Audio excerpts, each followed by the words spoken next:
kids. It's time to get some SML podcast all up in that.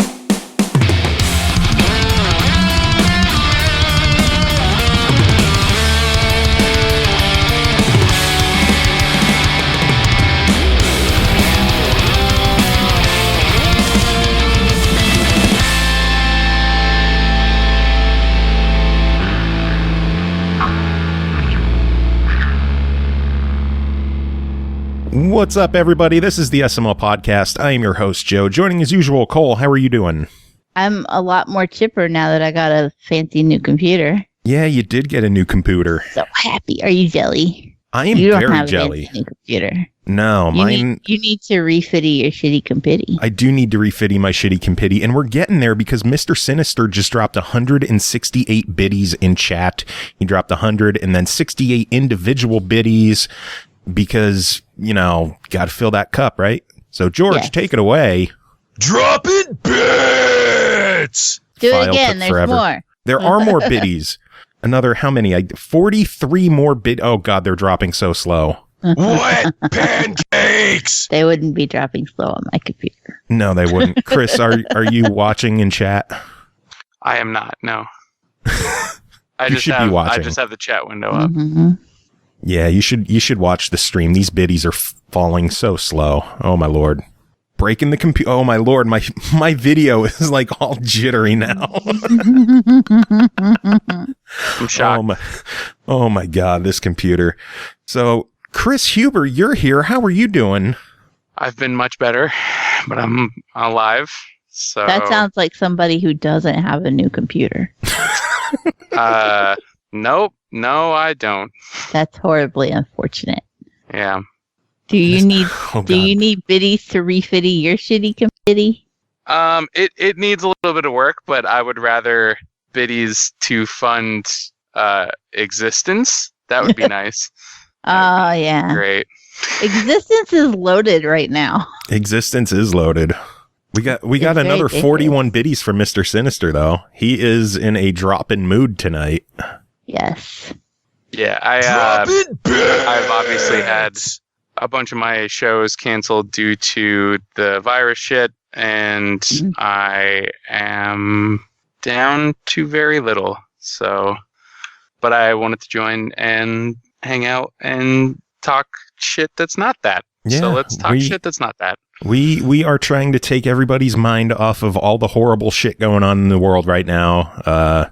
We talked about it on the last episode. I guess let's focus on video games. There was a lot of news this week. Games. Let's focus on video games. You were like, yo, let's talk news, and I'm like, I have no fucking clue what's going on.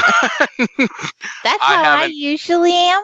Like every week goes like this happened. I was like, oh, okay. See, like I at least when it comes to like, well, Joe, you said I guess there was a conference-y thing about like the next gen hardware was it from both or just PS? They both revealed a lot of info this week. Xbox revealed a lot last week, and then they followed up with some more information this week. PlayStation unveiled all of the information about the PS5, and right out of the gate, it is absolutely abundantly clear Xbox is the more powerful hardware next gen. So, like, here's where I'm upset with myself, because like normally when it comes to these parts of like console cycles, I'm on top of shit. Like I know what's going on with both.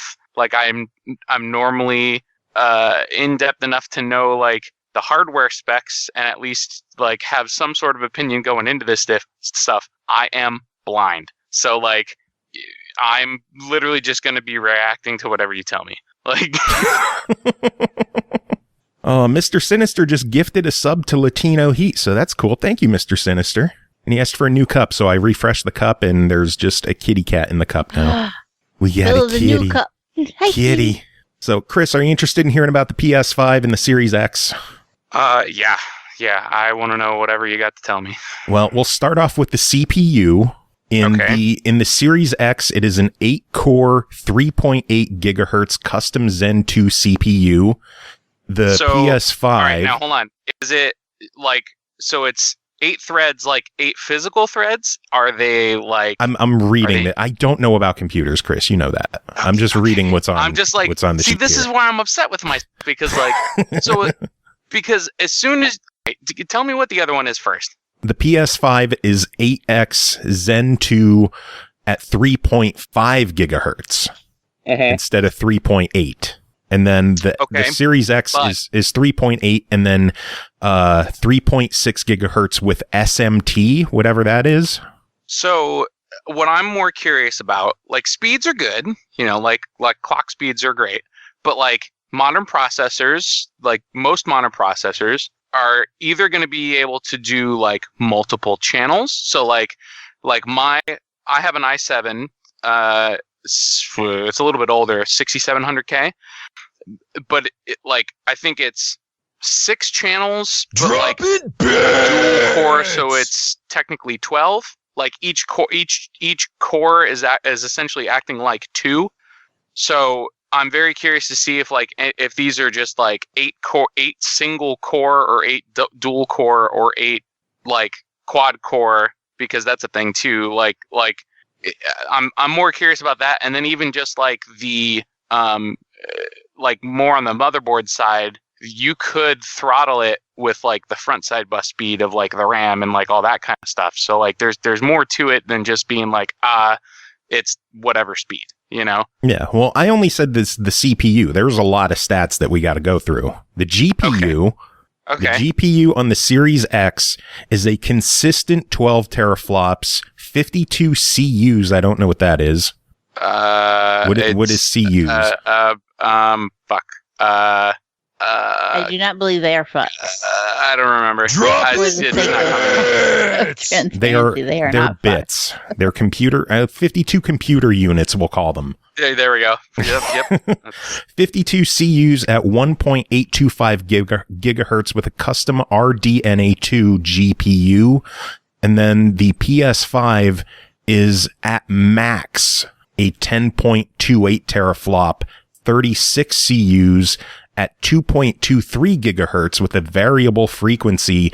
They said it's more consistently in the 9 range for teraflops, but they're talking about like their boost mode is at 10.28. So obviously, I mean, so here's the thing, like if it's a boost clock and it can operate under those loads at all times, then like if you throw something at it that is worth it processing all of that stuff, then it would boost up to whatever it needs to run it at. So like it's more so like if it's a variable speed, it's so that like if you're fucking playing like, I don't know, like Gems of War or something like that on it, and it doesn't require a ton of visual processing power, then it'll throttle itself down to use less energy. So like it is more efficient, like, so I don't like, you can't really like fault it on that either. And us not knowing what CEU is, I can't, like, I'm actually again upset with myself that I don't know what that is. I should know that off the top of my head. But I mean, even just having the double of that, like, well, that's actually what it was. 32 versus 8 for the CUs. Yeah. 52 to 36. 52 to 36. So I mean, like, I want to say that has something to do with like transfer speeds. I could be wrong, but it like almost kind of how the front side bus works with RAM. Like there, you could only think of it like a funnel. Like you can only dump so much water through a funnel before it starts to flow over from the other side. It can only go through so fast, you know? Mr. Sinister's going crazy with the bits tonight. Dropped another 200, then 25, then 6, then 7, then 14, 17, 37. There's a lot of biddies falling tonight. Yes. Maybe he has someone in chat that he's playing bingo with that you don't know about. and he's just like, all right, here's the next number. And 32. Bingo. Drop biddies. Yep, there it is. Oh, man. Memory, the Series X is 16 gigabit GDDR6 with 320-bit bus. I don't know what that means. So it's 300 or 320 channel, or 3200? Sorry, 3200. Just 320-bit bus or 320B bus. So that's probably the front side bus. We'll go with that. Yeah. It's the bus speed. It's just the speed of like it's the transfer speed. Okay. Well, the PS5 is also 16 gig DDR or GDDR6 256 bit. Okay. So I mean, like, yeah, things will probably load a little bit quicker on the X. Memory bandwidth. The Series X 10 gigabit at 560 gigabits or byte bit. Okay, that's yeah. Yep. Per second, 6 gig at 336 per second. Sorry. That's the Series X. One more time on both. This is the Series X. Both of them are the Series X. Okay. 10 gigabit at 560 and 6 gig at 336. Okay. And then what's the PS5? The PS5 just flat out 448. Okay. All right. I mean, like, there's nothing is screaming to me. Nothing is screaming like, oh my god, this thing is like incredibly that much like overpowered. Like they're incremental, you know. From what people are saying, Series X is like a $2,000 PC. Absolutely. That's what people are comparing it to. If you take those parts and tried to build like a consumer grade PC out of that, yeah. Not to mention like, and this is the now you're starting to see the argument of the true barrier of entry of like PC versus consoles, because now consoles are finally getting to the point where they can compete on hardware and with performance of the games that they're trying to run. Like, you don't have to compromise the quality of what it's running versus the hardware that you're playing it on. And they're just going to mass produce. Like, I think now's the time where like the console push might actually make that much more sense to people, because some people that have been like in PCs for quite some time, like myself, instead of me spending a bunch of money to like really upgrade my computer specifically for gaming, I could do some marginal upgrades just to keep it working as a production computer, but then buy a console at how much is it going to be? Or I mean, sure, we'll get there, but like, there's no prices yet. Yeah. Okay. But I mean, like, price is still up in the air.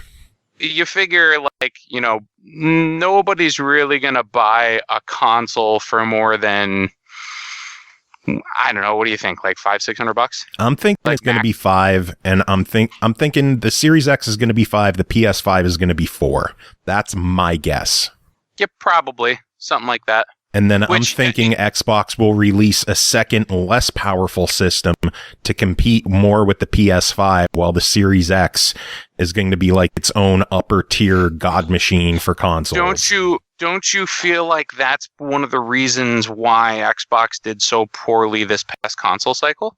I think they did poorly this console cycle because of their initial message at the launch.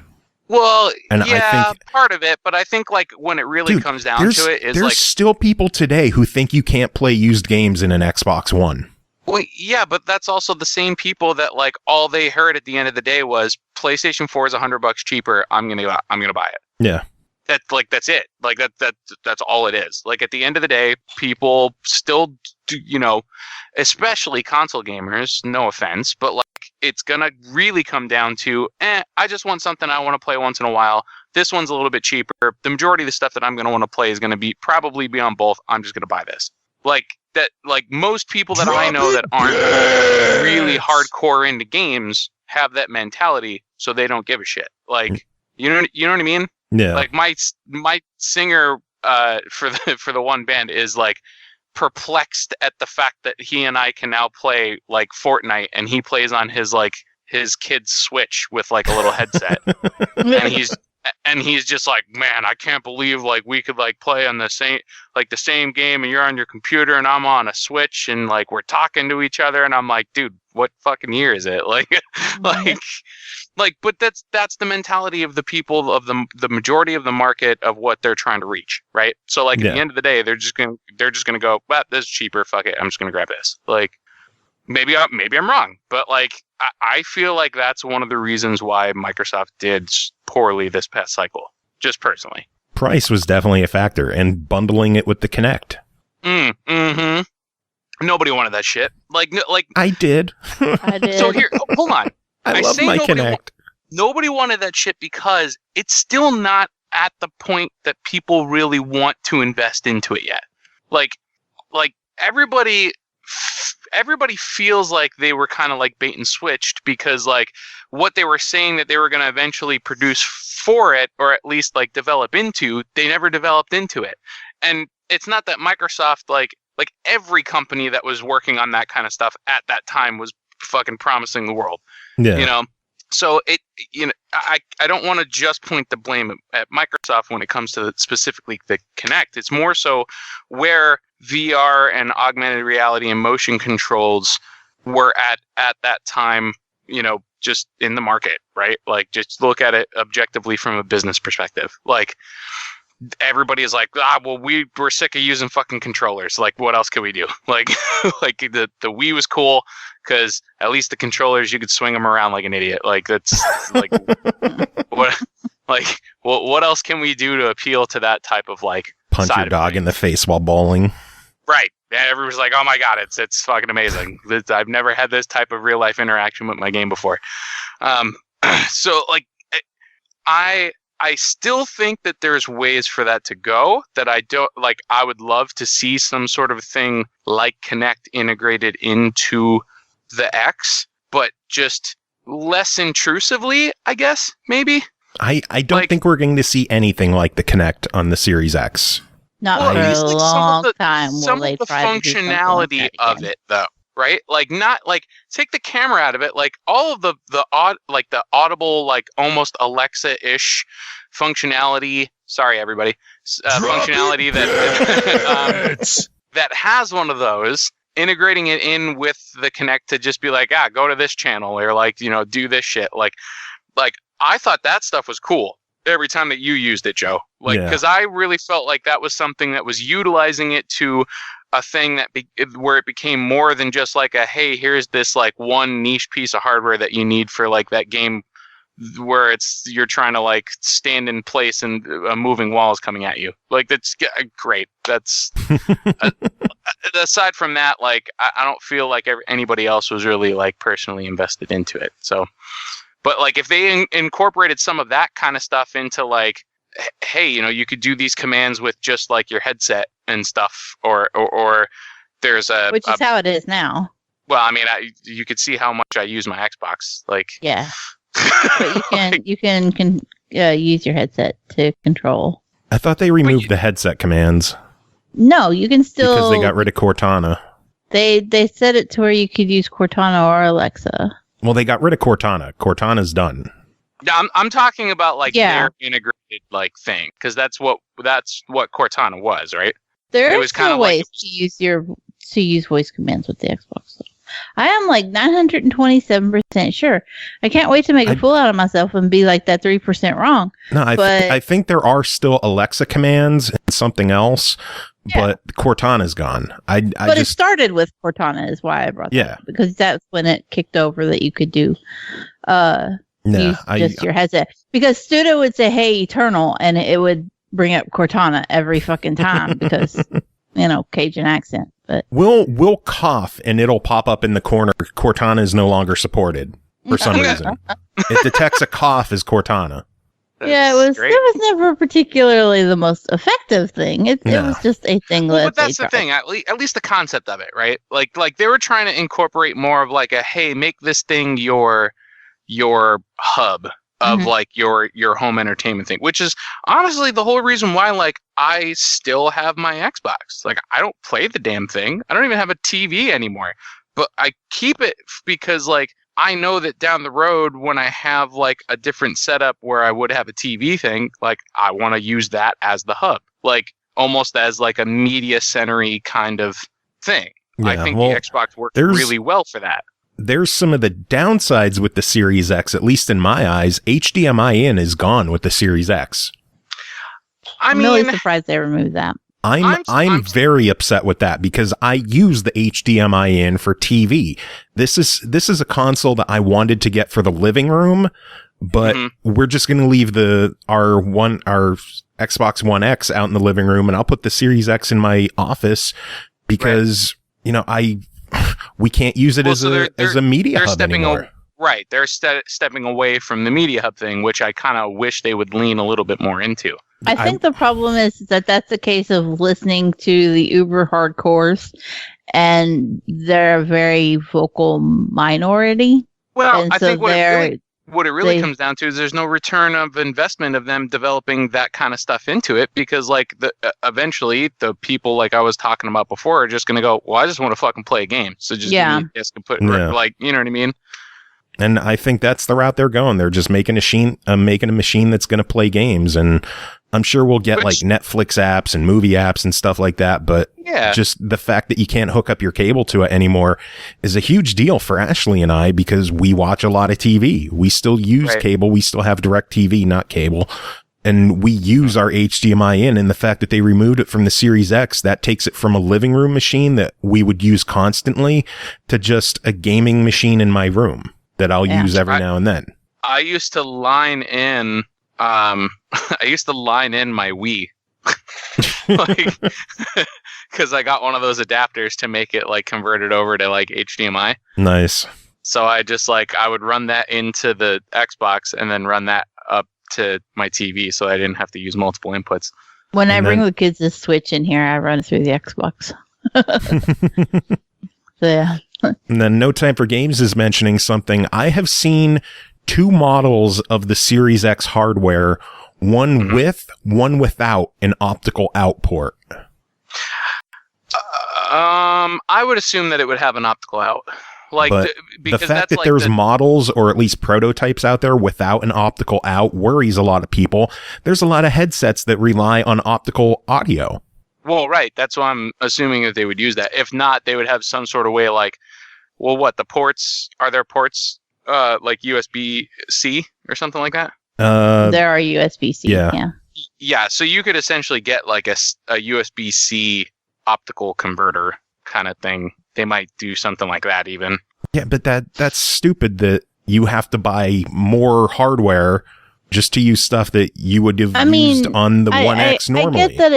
I get that it's frustrating, but that's also the nature of technology. Like, it advances. Yeah. Well, and things get dropped. I would say that, like, even where technology is going in general, it's just carry a bunch of fucking dongles. Like, that's honestly like every product that I've been seeing mostly like for the last, even just like the past like year or two, they're all like, all right, here's one port, you have to have this do everything. Like, so I wouldn't be surprised if like on consoles they start to do something, because you also have to remember that like it does cut down on the hardware production, because then all you really need is just a chip, like a USB-C chip on the board, and not like all these different fucking components.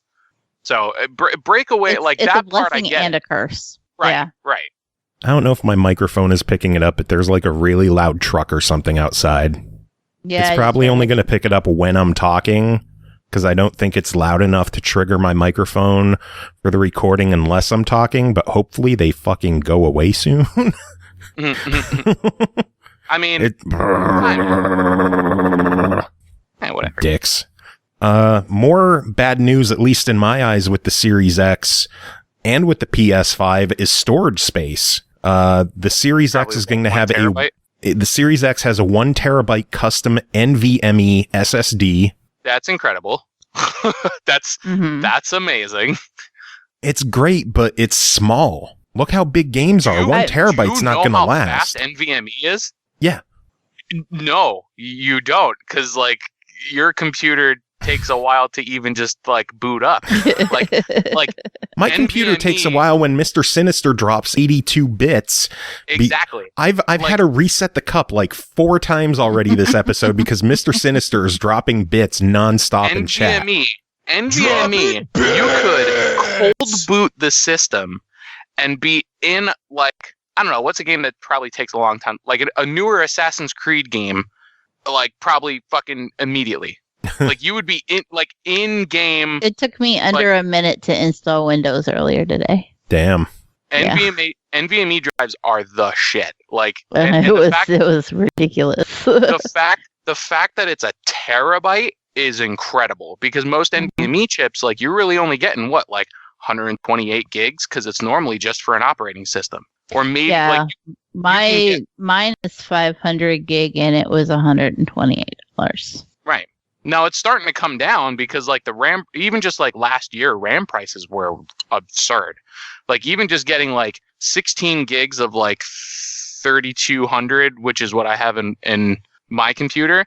When I bought it like 4 years ago, I think 4 years ago or something, when it came out, 2 sticks of RAM were like $120 or something like that. A year ago, they were like 240. Jeez. So NVMe drives like were getting that much higher. Like I wanted to get an NVMe drive when I was going to do the replacement of the motherboard of my computer, and like just a 128 gig drive like last year was probably about like $250. Mm-hmm. So the fact they're throwing this thing in a console is just like crazy to me.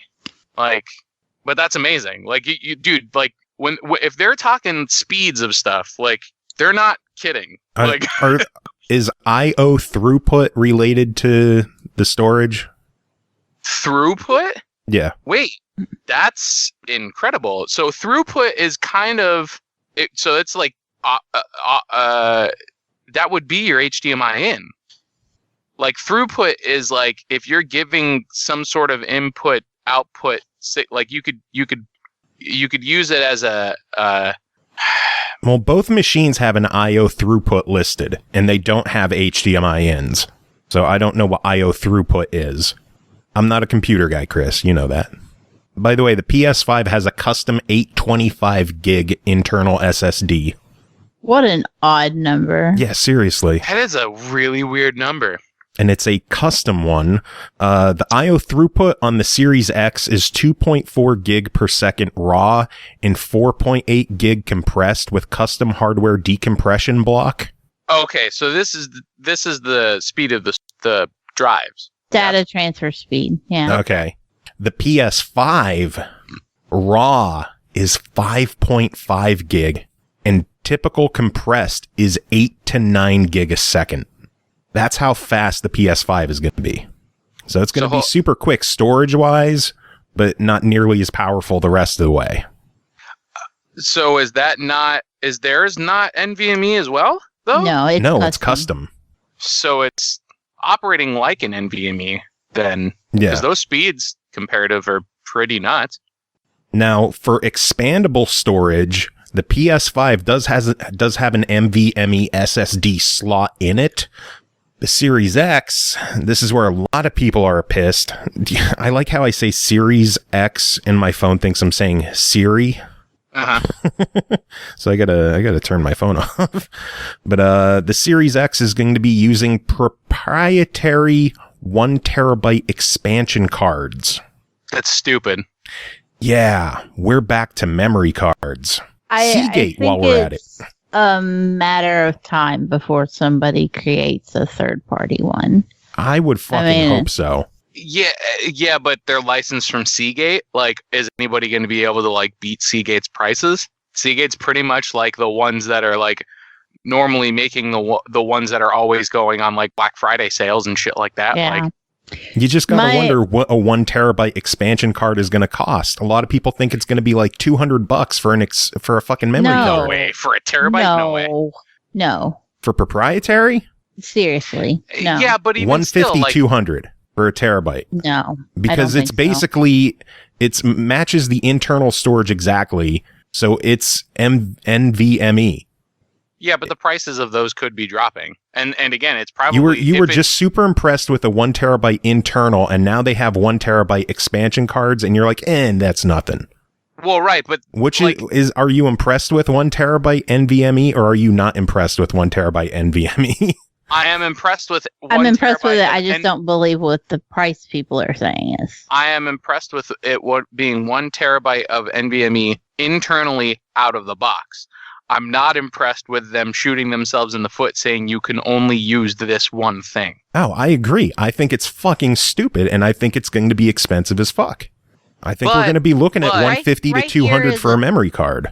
Here is the Seagate Barracuda M.2 1 terabyte NVMe for $149, and that's on Newegg, and their prices are always higher. So 150. Okay, so it might be somewhere around like $1, maybe about like $130, $140, something like that. I'm expecting minimum $150 for a memory what do card. you want for a terabyte? Do you only want to pay $20?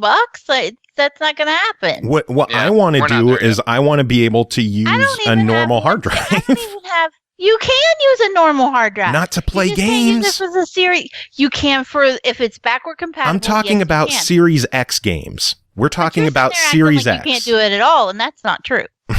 I mean, to be fair, you are in a very niched portion of their user group. Oh, I know.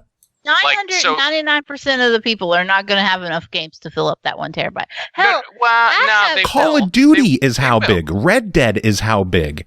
Two games is 250 You can break gig. Call of Duty apart and not install every bit of it.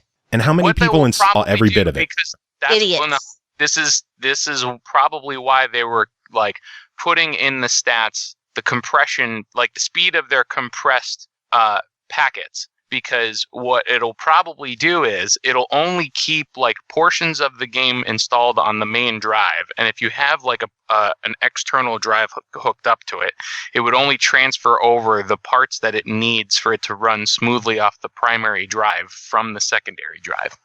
Unless the secondary drives, which is probably why they're saying that you have to get this specific type of drive, is because they're going to be formatted so that they could be read properly from the main console, and actually like it probably has to do with the size of the games in which they're getting now, because like Cole said, like if it's anything backwards compatible, you could probably just run it off of a regular hard drive. We didn't get to the backward compatibility yet, so that's why I'm not talking about backward compatibility. This is just about Series X. As far as like how the hard drive space goes. We're not there yet. Well, yeah, but that's probably why. Yeah, I agree. That's an important thing for. And like, if you're gonna bitch, it's not enough hard drive space. Then you have to say, yeah, but it's sectioned off. Like the newer games are only going to take up that NVMe space, that NVMe card.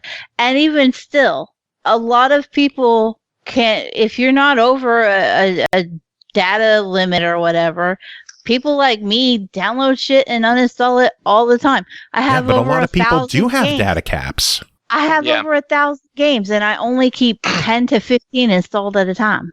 I mean, I just I download something, play it, and knock it off. Download it, knock it off. Oh, somebody wants to play something. I download it real quick, and then I uninstall it when I'm done. But not everyone has the internet you do, and the lack of a data cap that you do. I mean, it's not. No, it's not like I'm 1%.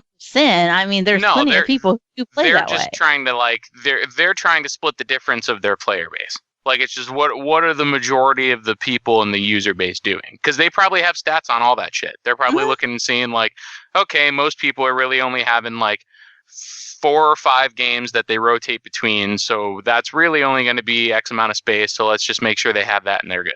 Because again, it's still like the idea of a console is still for it to be like the most minimalistic experience that you stuff that you need to experience a full-fledged product with room for growth. Like, that's just like consoles are always we'll add on this thing, add on this thing, add on this thing, add on this thing. Okay, and my point is I appreciate that on my One X, I could buy an 8 terabyte hard drive, plug it in, and use it. On the Series X, you can do that on the Series X too. It's just that let me finish. You keep cutting me off with this. Let me finish. Because you're not letting me finish. You keep cutting me off with this. On the Series X, you can only play games directly off the internal or the custom memory cards. You can store Series X games on an external hard drive. Yeah, I said you can store them. You cannot play them off an external hard drive. You would have to transfer the game from your external USB hard drive to either the internal memory or a memory card to be able to play it. That eliminates the people who bitch about data caps because it's still downloaded. You just have to move it. No, I'm not seeing it either. I don't know why everybody's mad about that. It's not. I don't get it. It makes total sense from a hardware standpoint. Like, but again, I do agree that it is stupid that it requires a specific type of drive for them to do it. But it is also because it is a hardware limitation of saying, hey, these things require so much space and so much data transfer. That's where games are now. Like, it's not like we're booting up fucking Bomberman. We're booting up fucking like 120, 150 people BRs. Like, the size of the games and the size of the assets that are required for them can't be transferred from external storage. It's just like the only way that they're getting away with it with their proprietary drive is because they probably have just enough of front side bus from that drive for it to read properly. Dark Meek is pointing this out. Why add a stupid extra step? It's a stupid extra step. Instead of, like, give me the option to play directly off a USB drive with slower load times. Give me an option. It might not just affect slower load times. It wouldn't work that way. It wouldn't work. You're talking about ray tracing and 8K support and just older drives. Not every game is going to have that stuff. Not every game is going to have ray tracing and 4K stuff. Like, how many games do we have? In that case, then they do play, because we just sit here and said the backward compatible ones play off of them. The new ones don't. If it's newer, it's probably and properly coded for the Series X. It's gonna need whatever the solid state drive allows. Okay, and when we get 8-bit indies on the Series X, why? It's going to run in a compatibility mode. I'm assuming that those indies are probably just going to go, does it need the processing power of ray tracing or anything like that? No? Great. So then it's an Xbox X game. You know what I mean? A 1X or a Series X. They're both Xbox X. you know what I mean? Again, poor choice on poor naming. Yes, big time. Right. The 1X or the Series X. Well, for the record, it is only Xbox, but Series X is just a designation. Sure, but you understand what I'm getting at. It's one of those things where, like, they're gonna look at the how much resources need to be dedicated to the game and how intense it really is. And I would assume, especially on indie devs' parts, they're gonna have the option to go, is this a Series X release, or is it a backwards compatible release? And if it's a backwards compatible release, they would have the choice to have it run off of those other hard drives. Here's something that we absolutely don't know, though. Before you even start, there's one thing we don't know. What kind of architecture, Windows architecture, is going to be running on the Series X? Maybe there's something about that architecture that requires the limitation that, regardless of what the game is, they just can't help it. Right. That's another reason why I'm saying it makes sense that it's a proprietary drive. Because the software has to have something to do with it too. Right. The way that the file paths and the processes would be set up.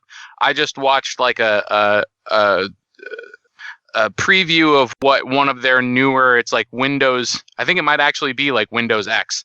But Windows X is kind of like, it's normally meant for like to display like tablets or laptops and stuff like that, but it is a like watered down version of Windows 10. And as soon as I saw it, I went, I wonder if they'll put this on the next Xbox, or at least like part of the functionality of it. And the way that they're handling like a lot of like the file paths and stuff like that, it's very specific. Like it has to go into like these specific folders, and it has to be read a certain way because it's transferring all the data in chunks. So like the way that it's processing all of the stuff on that operating system, I wouldn't be surprised if it's a modified version of that for the console. Like okay. I wouldn't be surprised at all. Hello? Yeah.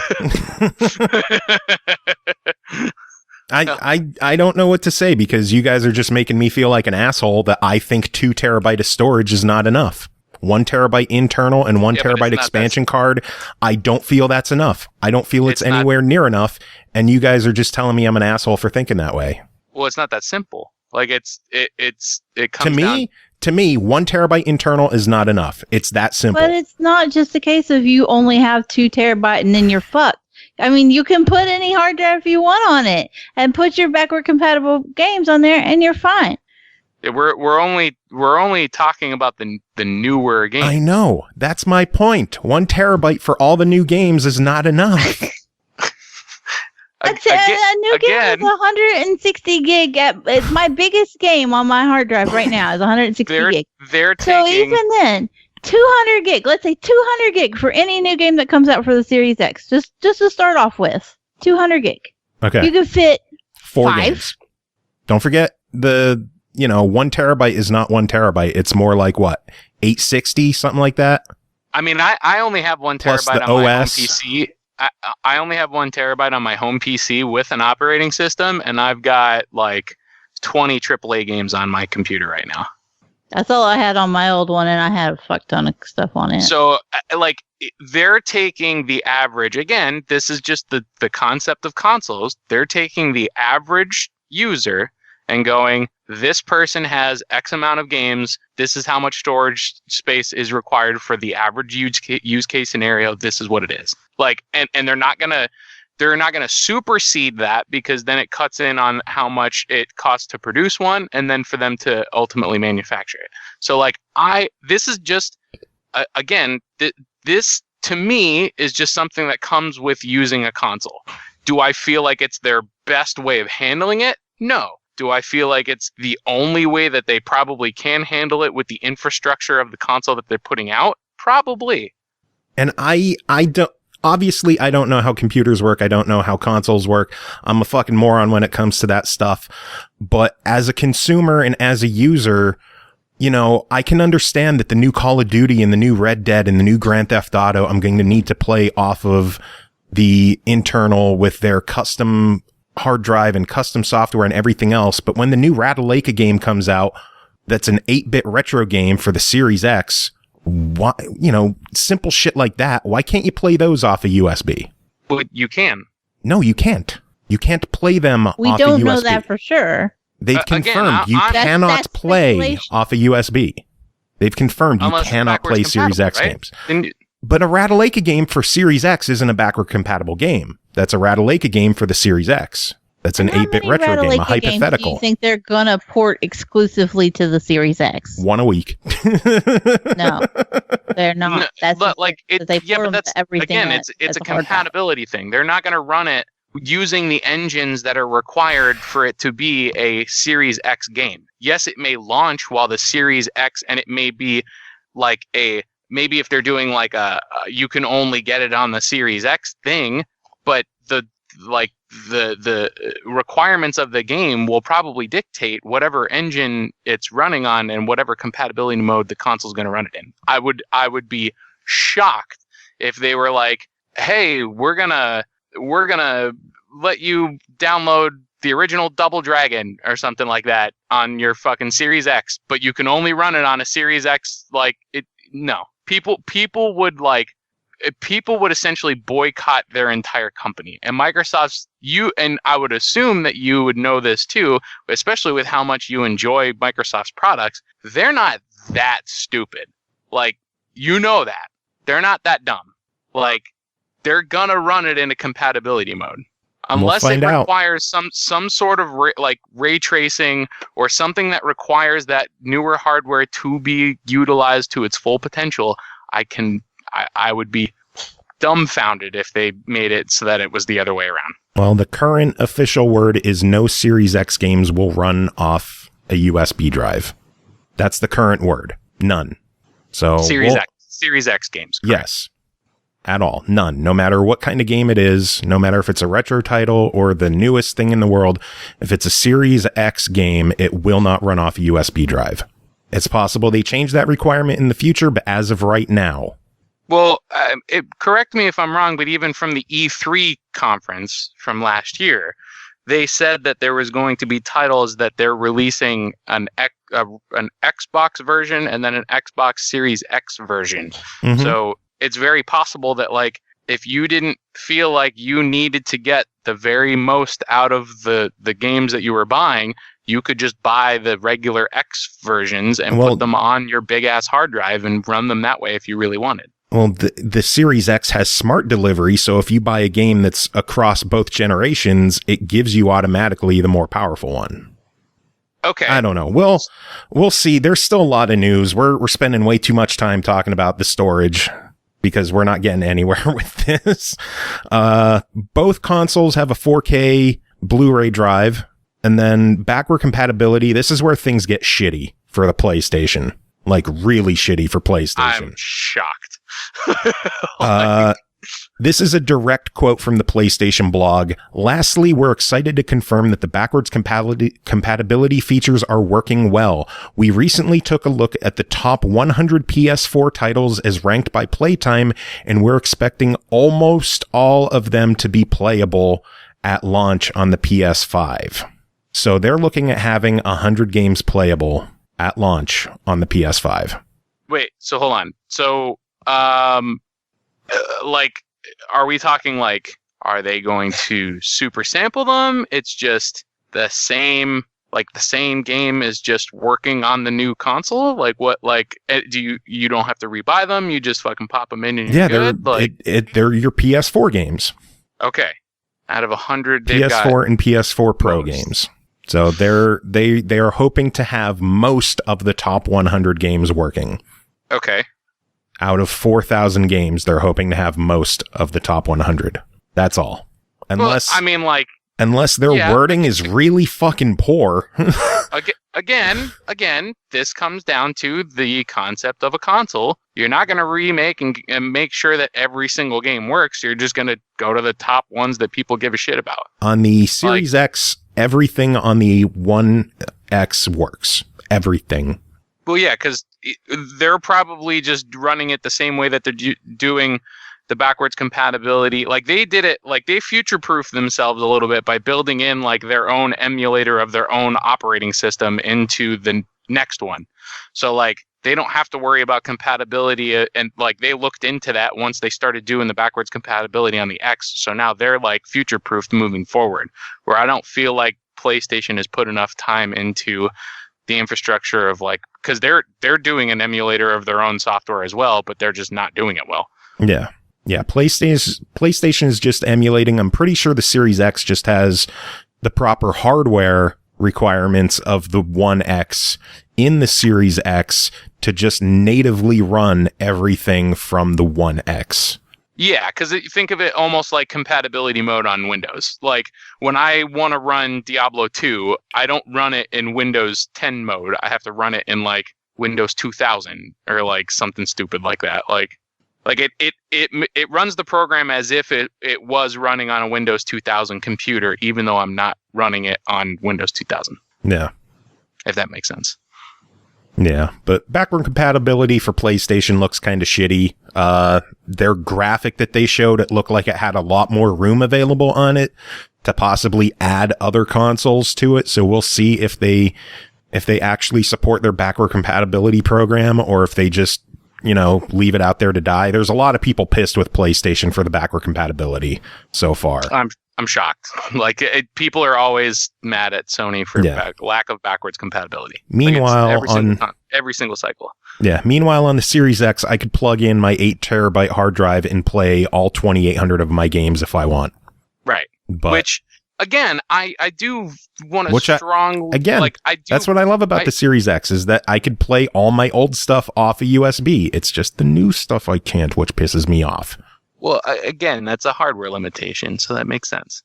Okay. I do genuinely think that it's a hardware limitation. They wouldn't do that unless it was for a purpose, because they obviously already didn't do that, Yeah.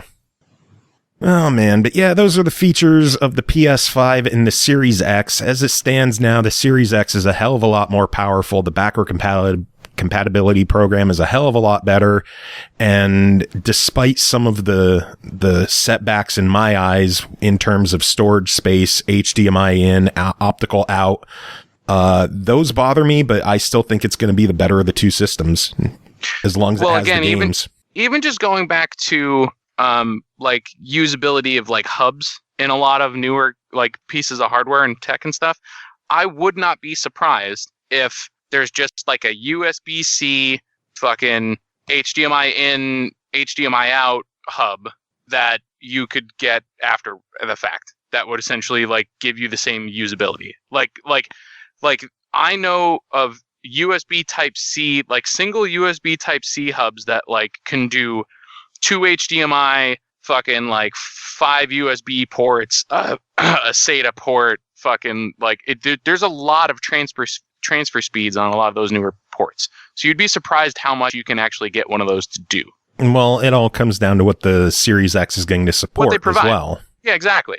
But again, there's no saying they'll support HDMI in through USB. I don't see that happening. If they were going to support HDMI in, I would expect them to just have a fucking HDMI in port. I don't think they're going to support it through USB. You'd be surprised because like even like a lot of laptops, I might be, like, but yeah, as it stands, it looks like they're not embracing people who liked using their Series or their 1X as their media hub. It's a bummer. I'm also like, again, this could come like maybe not out of the gate, but I wouldn't put it past Microsoft to be like, you know what? If you like the more media centered approach of the dash of the X, having an option to select that and have the usability of that as a media centery type of thing, because they're obviously still going to support it if they're still making games that are compatible for the regular X, right? Yeah. I mean, that's my mentality. So I wouldn't be surprised if they still like develop that so that there's like options for the people that like yourself would just be like, you know what? I want to use it like just a beefier version of the thing that I'm used to. Like Microsoft, out of any of the companies, I would feel would be more inclined to do something like that, especially with their insider program and stuff like that. Like you could probably just like tell them like, hey, like fucking maybe you want to consider trying something like this, and it's probably something on that end they could implement relatively easily. Like I would assume, because especially if they're going to emulate it anyway for the majority of like the programs that require it for the older games anyway. Like I don't see why not. Like no. Oh man, this discussion went way off the rails. Now, Cole, you and Aki are having an argument in chat now too. It's a new console cycle. Are you surprised? Not at all. We need Tim here to just shit on all of us for saying that the PC is the only way to go. No, we don't. No, yeah, I agree. Cole, are you still there? Yeah, I'm Cole? here. Okay. You went quiet, so I wasn't sure what was going on. Yeah. Oh, I heard that there was some sort of newer GTA. Not yet. No, there's rumors that there's going to be one unveiled this week sometime or this month sometime, but nothing yet. I thought it was like an 80s themed 6. Is that what? No, I saw someone share something on Facebook that had a retro looking 80s logo, but it was just a Rickroll video. Those fuckers. Yeah, so you might have seen that. I saw like a thumbnail of something, and I didn't click on it. I was just like, oh, okay, that looks neat. Yeah, so I think that's what you saw. You just saw the Rickroll. Probably. Xbox is adding new Xbox Game Pass Ultimate perks to Game Pass Ultimate. These will be in-game bonus packs of DLC and content just for Ultimate members. There are 4 games that have perks going on right now. Sea of Thieves has Ori-inspired ancestral sails, figurehead hull, and flag. Phantasy Star Online 2 has a special pack of a Xbox jacket, a gold ticket mission pass, and a Meseta crystal. World of Tanks Mercenaries has 3 medium tanks, $12.50 gold, 7 days of premium time, and is a $50 value. And then Smite has 5 gods in a starter pack, each with their own skin and voice pack, and is another $50 value. All free just for being part of Game Pass Ultimate. Just in time for my Game Pass to run out. It's cool that they're doing that, though. PlayStation has been doing that for a long time on PlayStation Plus, giving DLC and bonus perks. So it's good to see Xbox. Twitch has been doing that for how fucking long with the Twitch Prime stuff. Like, yeah. I think a lot of people were still hoping that they would throw in the free sub on Mixer, though. And it was kind of disappointing to see them unroll perks without that. No. You know, that would have been a nice one for them to do. So, I don't know. I'm worried Microsoft is going to give up on Mixer soon. You think? I think the writing's on the wall for Mixer, honestly. Didn't they downsize a lot of people from Mixer recently? Yeah. So I'm worried that they're going to give up on it. I hope they don't, because it's good to have, opposing platforms out there fighting it out and giving consumers an option of where they want to go. But I don't think it looks good for Mixer. That's a shame. Yeah. I mean, I've been hopping on there, obviously to watch like some of the bigger like streamers once in a while, like Shroud and stuff like that. But like, I mean, I've been trying to like hop on there just to try and find like new people to watch too, but like it doesn't really seem like Mixer is incentivizing new users to try and establish themselves on their platform as much as Twitch is attempting to. Not saying that Twitch is like the best at it, but like they at least have some stuff in place to like try and give you some sort of like encouragement of doing so. Like I like that Twitch at least has like the, all right, well, like hit this little like hit this like achievement basically, and if you do all these things, and you can get partnered and shit. Like Mixer, it seems like it's just kind of like, all right, you're here, like, like have fun. Yeah, exactly. Can I earn money on Mixer? Only if a whole lot of people watch you and there's not a lot of people here. So have fun. Well, I mean, the numbers don't lie either. I mean, I was obviously like, one of the times that I was watching it was recently for the new Call of Duty BR, and I was watching Shroud play it, and he was playing with, I think he was playing with Summit, and like Summit on Twitch had like, oh my god, it was like 60,000 people or something stupid like that. Jesus. And Shroud had like 10,000. And Shroud, if Shroud was still on Twitch, I think those numbers would have been reversed, like 100%. Wow. Not saying that like Summit's been around for a long time, but like when Shroud was on Twitch, like his numbers were insane, like just absolutely insane. And I know his numbers obviously went down from going to Mixer, but there's still something to be said about like, I think there's still a lot of people that have those built-in fan bases and followings that like make the switch over to Mixer and are kind of still like, he's still got good numbers, like fucking 10K is nothing to like scoff at, you know? He's got good numbers, but are those viewers going to other channels, or are they just going there for Shroud and then leaving? They're probably just going for him and then leaving. Yeah, same which thing isn't with helping Mixer. Right, same thing with the people like Ninja and stuff like that. Like it's, but again, I don't feel like Mixer is doing enough to even keep users to want to hop to somebody else. Yeah. Like I like the idea of like the whole like Embers thing, but there should be options to like do something more with them. Like the fact that you could just get like these like little animated like stickery things and that's it kind of sucks. Like like that's that. I mean, Embers are the equivalent of bits on Twitch. So or not, and not Embers, but the Sparks. Sparks is what I was. Yeah, the Sparks. And initially, you could give the Sparks, and they would like a free form of Ember, and they had a monetary value if the streamer got enough of them. Right. But then they got rid of that, and now it's just a percentage increase to monetary donations via Embers and subs, as opposed to being its own currency. Yeah, I mean, I like the idea of it kind of having its own value.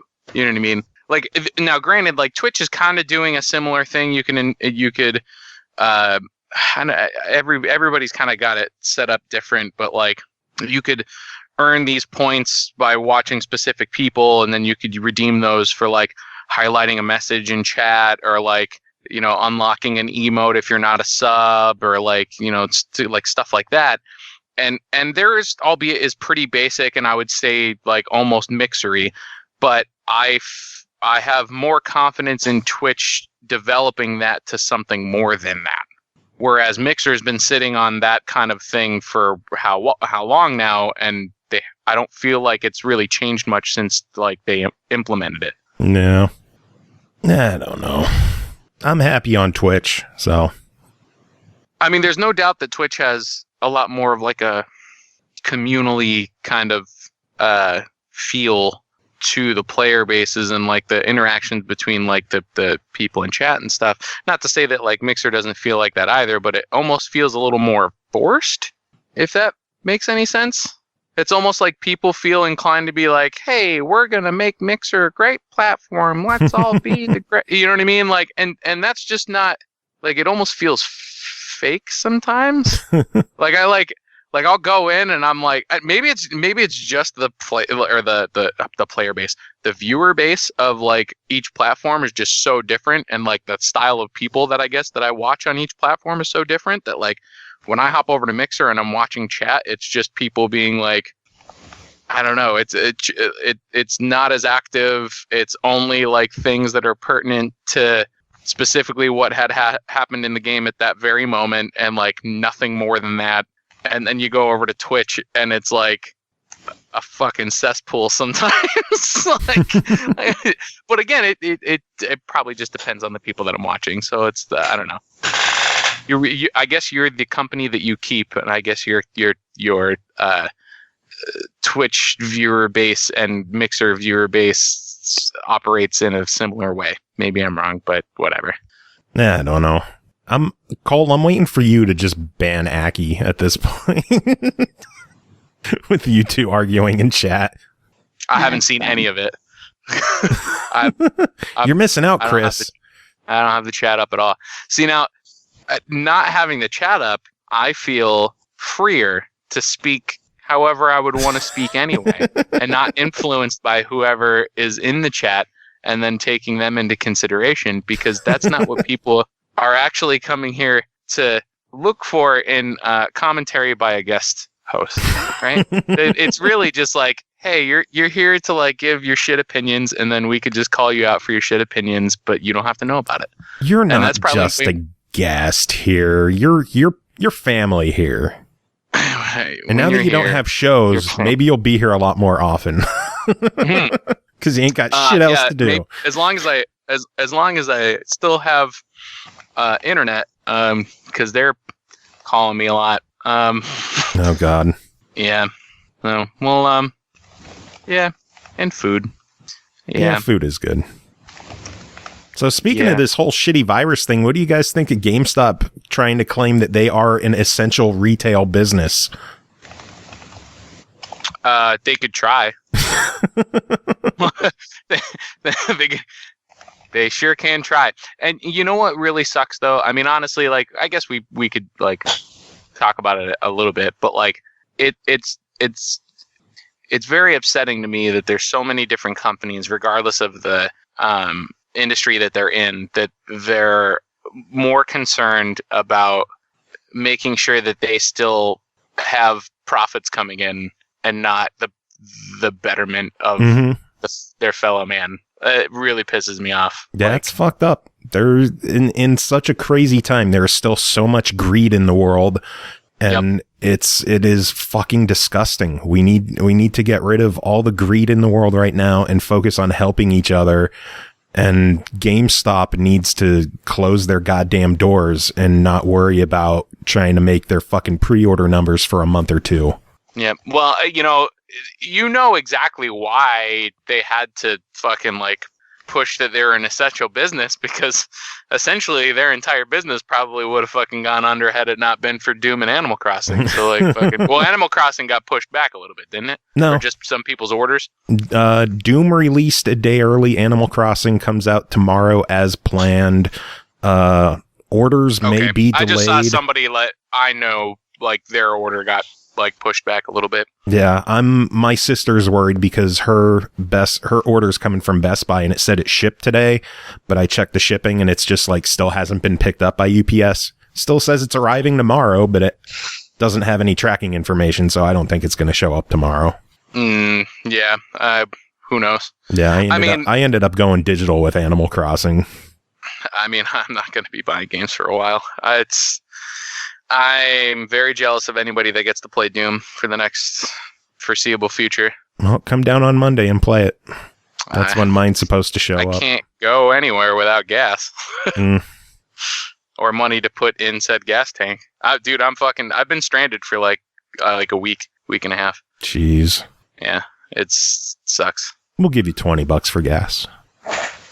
Well, you can teleport it to me. With my mind. Yeah. All right. Well, I appreciate you letting me hop on and listen to all the specs of the new consoles without actually watching the conference, so I don't have to like. You bouncing already? We're not even done with news. what else is there to talk about? A lot of Game Pass news. Oh, yeah, that thing I don't have anymore. A bunch of games leaving Game Pass. Borderlands 2, Borderlands the pre-sequel, The Golf Club 2, Lego Worlds, Operencia the Stolen Sun, and Vampire are all leaving Game Pass for console. And then on the PC side of things, Battle Chef Brigade, City Skylines, Kingsway, Operencia the Golden Sun, Orwell Keeping an Eye on You, and Vampire are all leaving PC Game Pass. Any thoughts on those? Cole, anything? City Skylines is the only one that I was really like, I want to play that.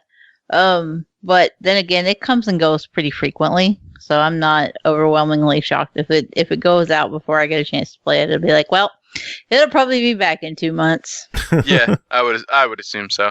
Dark Mika asking when Lego Worlds is leaving. Probably the end of the month. That's my guess. They usually show. They usually leave at the middle. If it doesn't leave at the 17th, then it leaves at the 30th. Yeah. It's not all bad news though, because games are coming to Game Pass. Just today, March 19th, we got Ace Combat 7, Skies Unknown, Kona, and The Surge 2 all on Game Pass. And next week on the 24th, we're getting Bleeding Edge. And on the 26th, Power Rangers Battle for the Grid. So interestingly, it's very easy to dismiss that Power Rangers game. But I know a lot of like fighting game like aficionados that are actually saying that it's pretty tight. So I'll have to give it a go. Yeah, I heard it's actually pretty good. So like, don't sleep on that one. Well, the good news is it's hitting console Game Pass and PC Game Pass, along with Bleeding Edge, The Surge 2, and Astrologaster on PC Game Pass. Astrologaster? I have heard other people lose their shit over that, but I know nothing about it. Me neither. I know nothing about it either. You know nothing, Jon Snow. I know nothing in general. This is weird news. The N64 game Shadow Man has been announced for a remaster in 2021 for Xbox One, Switch, PC, and PS4. So Shadow Man is coming back. Who saw that coming? I don't know what that is. I don't either. Exactly. That is the point that was being made. Yep. Don't know what that is. So. And then the last bit of news I have is that a sequel to L.A. Noire may have been leaked this week, as a song was uploaded to YouTube and the auto tagging listed the album as being the music of L.A. Noire Part Two and was provided by YouTube by Take-Two Interactive. Interesting. Yeah. Damn. I mean, I was wondering if they would ever do a number 2 of them, because number 1 was really good. I mean, for good and bad reasons, but like, yeah. I'm curious to see, especially with like how advanced like face scanning technology has become over the years, and like how good character models have become in like replicating human emotion. I would like to play through a game that maybe like did that a little bit more intelligently now. Because I thought the concept was great. The execution was okay. It was all right. It was cool to experience like something a little bit fresh. Because at that point, like from what I remember when that game came out, like things were pretty boring. Like there hadn't been like that much like BRs were like just becoming a thing, right? Like not even yet. I don't think Battle Royale was even around when L.A. Noire came out. No, nope. The original version of Fortnite now is how many years old? Not old enough to. L.A. Noire was on 360 and PS3. Yeah. Fortnite wasn't. Fortnite was not around. But like how much later? Like 2 years? Like. Oh no. No. No, hold on. I'm actually gonna. L.A. Noire came out in 2011. Fortnite, 2017. So 6 years. What is time? What is something we don't have a lot of anymore? What is time? Is time truly even a thing? Oh God, I don't know. But that's the news I have. Chris, Cole, anything either of you wanted to talk about? Mm-mm. New Path of Exile League's cool. Like, there, Darius the Snow brought up in chat that a prequel for The Messenger was kickstarted and was fully funded in like 24 hours. Jeez. I'm not surprised because The Messenger was awesome. Yeah. That's the same thing I said. It was very well received, so I'm not surprised it was. Hopefully the new game Kickstarted comes so to quickly. Xbox. The Messenger is funny because it's not on Xbox, but it is on Windows 10 with Xbox achievements. I know. What the fuck? I hate when games And do in Game that. Pass. I was playing it in Game Pass, yeah. Devolver has a bunch of games like that too, where they're not on Xbox, but they're on Windows 10 with Xbox achievements. Like, just fucking Dang. go all the way. Give it to us on Xbox too. Thank you, guys. Thank you. Appreciate it. Kris, always good having you here chatting. You'll have to come back again sometime, and we could all yell at each other about the fucking PS5 and Series X again. I'm gonna send you videos on like newer transfer speeds of like drives and stuff. That's all. Nice. I'm gonna get no. I'm gonna get you to understand computer hardware so hard that you're No, you're gonna not. like you're gonna look at that stuff and you're just gonna be like, man, I could build something for like $200 cheaper. Like, Yeah, I don't see that happening. you don't know. You don't know. No, I've been spending my time. Well, actually, how about this? We haven't done this in a while since like I haven't been here in a while. Like, Joe, what are you playing? That could lead us into the reviews, actually, because what I've been playing a lot of lately is Bless Unleashed. You have been playing that a lot, actually. I 'cause I've have. been seeing that on like the messenger thing or the friends list. Yeah. And just, that's what you were playing when I came over, right? That was that like MMOE kind of thing. Yeah, the one that I played when you and Ian were here that I played for Mhm. a little bit while you guys were here before it was launched. I was playing pre-release. No, Good stuff. I mean, like it looked, especially having like a full blown like MMO experience on a console, like pretty nice. I'm glad that like there's more games that aren't afraid to tackle those types of genres, because I feel like a bunch of companies were kind of straying away from that because they were too afraid to take on like WoW and like a lot of other shit. But like Yeah. I think people are starting to realize that like open worldy MMO games like aren't like it's not a sin to develop one now. I'm so happy that there's finally like a bunch of games that are attempting to take on the ARPG genre, because like Diablo is pretty rough shape as a franchise. Pains me to say, but especially like, dude, given how much I've been playing Path of Exile, like I guess I'm really not that surprised. Like I can't believe it took me this long. And that actually, I can believe it. Like it upsets me that Path of Exile hasn't brought on so many more people that enjoy Diablo, because it's just obviously unbearably more more deep, and there's just like a hell of a lot more going on in it. No. So I mean, I'm happy since I'm like on that level of like playing those types of games hardcore, and I'm glad that people aren't afraid to still make games like that. It's just a shame that like the franchise that did it the best is like trying to make it more like a mobile game. Makes me Yeah. sad. Oh, well. What are you going to do? But I'll find more games like that we could play together. We got to play something soon. We do, and now that I don't have Game Pass, Pick up Maybe Bless a little. Unleashed. It's free to play. Give it a try. You might like it. oh, dude, you can't give me an MMO to play in these times right now, because like What I need else to do get- you have to do, Kris? figure out a way to pay my bills Stream Bless Unleashed. to no one. Hey, everyone starts with nobody, and now look at us. We're up to 7 viewers. I One for every I year that we've been doing this. I streamed PoE a little bit the other night. My microphone kept fucking up on me. You gotta let me know when you stream so I can watch. It wasn't that exciting. I was playing Path of Exile, so I was just running Darknika, around half of us are staff. Do we count? Yes. Yeah, yes. Mandatory meetings, yes. This is group time. Yeah. Team building exercise. Team building exercises and performance evaluations. Aki's fired. I might try and do some more streaming. I might stream some Magic, since that like I felt like it was a lot easier for me to stream that to nobody, because I could still talk through plays. So if somebody popped in, it was easier to keep them engaged. Whereas like Path of Exile, nobody's in the chat. I'm just fucking running around killing shit. Like, what do you say? Like, what do you know what I mean? Like, you can't really. It's very difficult to hold the conversation with yourself on nothing until like something cool drops, which it never does. So like, see, that's why you fire up a Skype call and you go, fuck. Just chat with people over while you're doing it.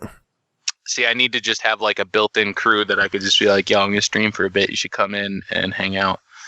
Text me. All. I'm a text away, Chris. That's all you got to do. I know. I'm bad at it. Bad at a lot of things. Yeah, we all are. Yeah. I'm bad at podcasting. I'm bad at preparing for plagues.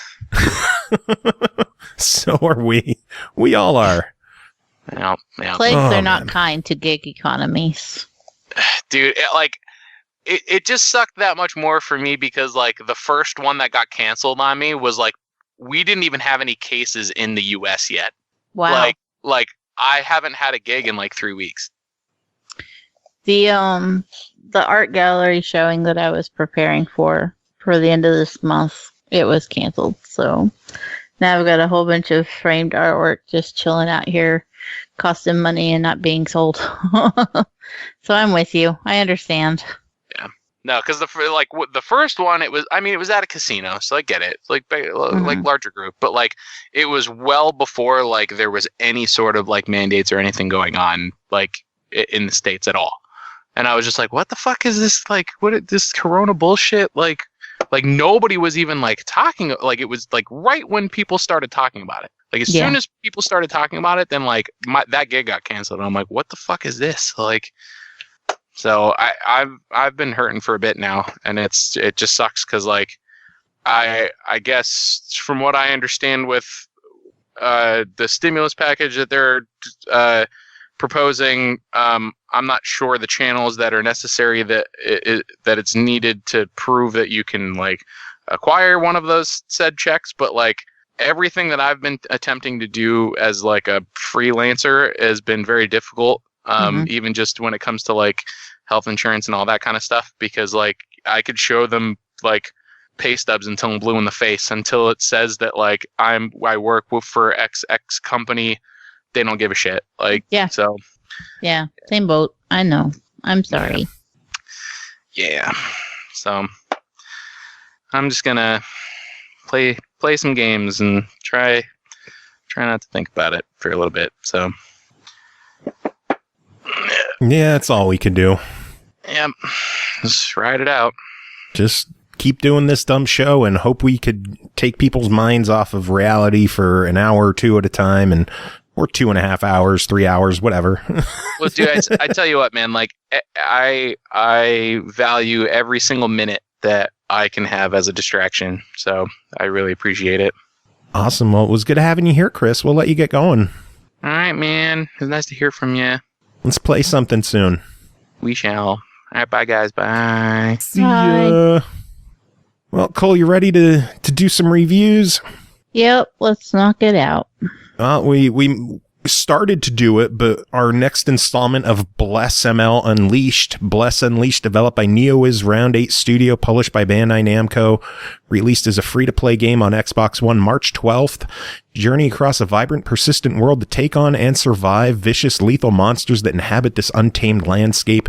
Choose between one of 5 classic classes, each with its own combo-driven combat experience, handcrafted for online play. Gather your party to explore and survive a richly detailed world of dangerous beasts and divine secrets. Cole, I'm guessing you kind of gave up on this one, huh? Yeah, it just didn't hook you, did it? I had a lot this week, and it just kind of fell apart. And I was like, I keep seeing it on my hard drive, and I'm like, later, next one, I'll get it. And then it's like, fuck, it's 8:00 on Thursday, and I didn't touch that shit. I think I have a case of I can acknowledge it's good. I can acknowledge it's pretty. I can be objective that it's, a solid game, but it's just not for you. Subjectively, it's not hooking me. And so I keep finding ways to like push it to the back burner. And now it's like crusted onto the bottom of the pan. Well, I still want to play with you sometime. We really have to get together and party up and see if we could get you hooked, kind of like I've been hooked on it. I'm still playing daily. I'm up to level 23 now. I know last time I talked about it, I hit kind of like a slow area in the game, and they even discussed that this was like a commonly complained about slow area. The 15 to 20 grind in this game was rough. It was like there wasn't a lot to do. But thankfully, once I hit 20 and I completed the level 19 quest, there's an arena quest that's locked off until you hit level 19. That's what the grind is about, because you usually get to that around level 15, and you can't do that quest until you hit 19. And that's where that grind came from. I ended up getting there. I'm not a fan of the arena stuff because you have to partner up with strangers. That was why I was saying I wanted to help get you into the game so that we could do this. But I'm sorry. It's okay. I ended up doing it with a stranger. I ended up completing it, and thankfully the game opened up again a lot after that. There were a lot more quests to do, a lot more areas to go to. I feel like I'm only still like 30% of the map unveiled with how far I've gotten into this game. It feels like there's still so much more I have to do. I'm getting these quests that are like way off into the darkness of my uncovered map. Wow. I'm like, I don't know when the fuck I'm getting to that area. What level do I have to get to for that? I know there's an achievement for level 40, so you could get fairly high in the game. But I'm enjoying my time with this game. I'm not sure if we're going to keep doing this weekly. There's just not much left to really talk about. All I could really think to talk about now are just kind of gripes that I have with the game, where I still wish there was more to do. I find myself logging on and wanting to do like some of the daily quests. There's like world monsters that everyone gangs up on and takes down. Kind of like that Wolf King at the very beginning that you were talking about. There's monsters like that everywhere, and you beat them for a big experience boost and a chest that comes packed with a whole bunch of goodies, equipment and crafting supplies, stuff like that. And it comes down to grinding those daily events and daily quests. And there's times where I'll log on and there's just not much to do because I already did them and the next day didn't pop up in game yet. And I wish there was more. Yeah. I'm curious if that gap that you're talking about, where it like lulls as you grind out the XP and stuff, if that's not like a microtransaction type of thing to get you to buy.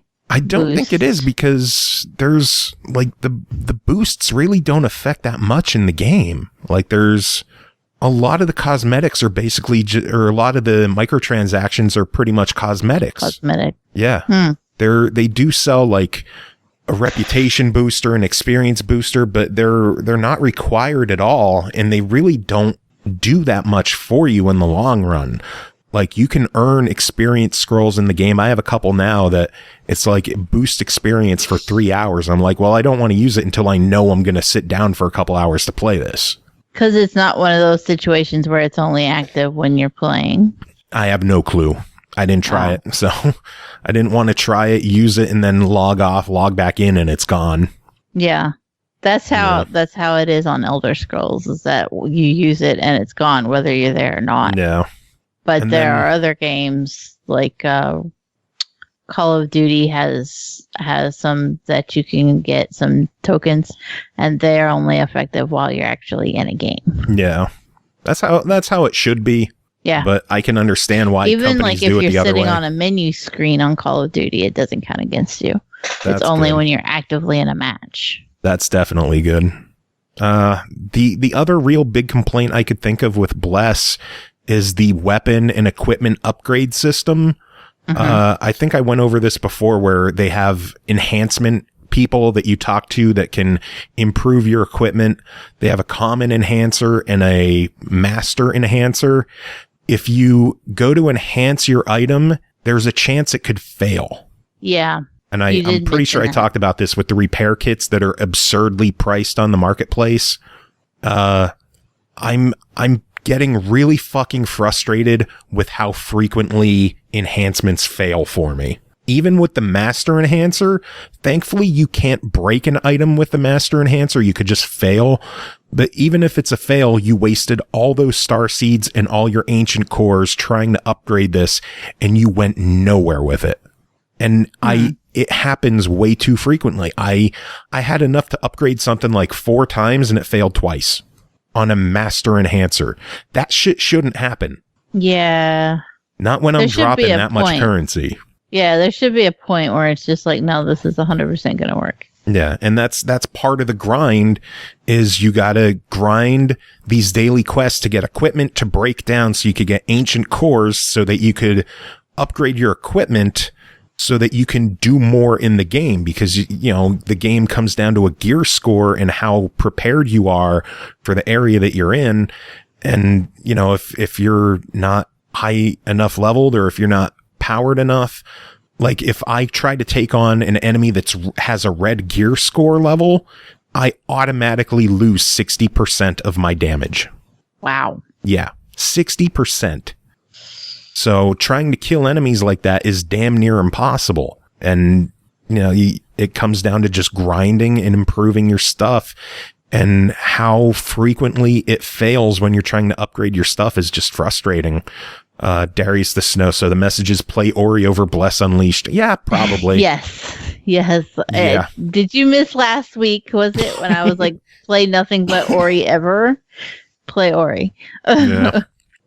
But yeah, Bless Unleashed, honestly, at this point, it's still free to play. So I would say give it a go. It can't hurt to give it a download and see if you like it.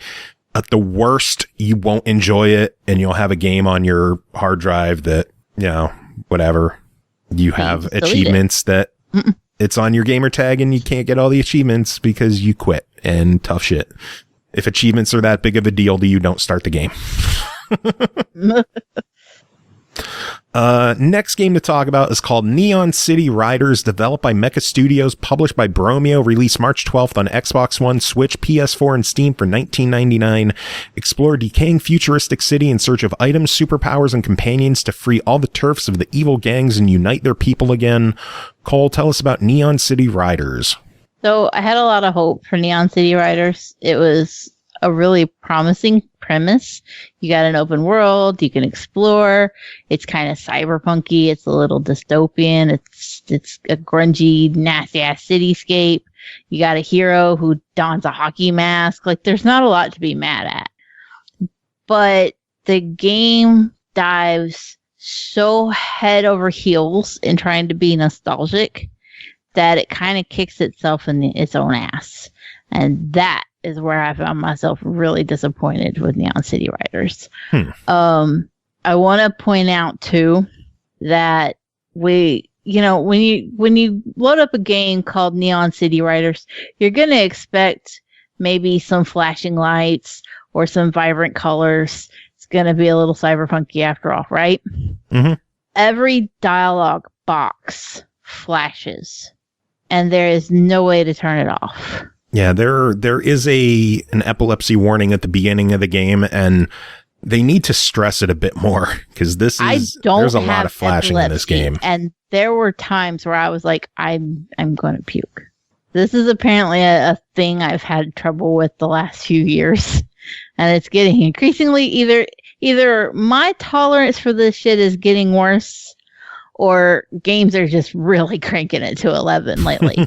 Neon City Riders definitely cranks it to 11, but I was like, after about a half hour or so, I was like, I have to take a break and just rest my brain because this hurts. If you could go in and like turn it off like screen shake, I'd feel very different about it. But that not being there is definitely not good. In fact, there aren't any options at all. None. You can't even pause the game. When you're exploring, my computer tried to go to sleep. It's like, bitch, you sat here too long. I gotta go change that setting apparently. You're not playing Slay the Spire right now? What? No, I'm not. I'm actually paying attention to chat. I'm queen of bad decisions. But anyway, Neon City Riders.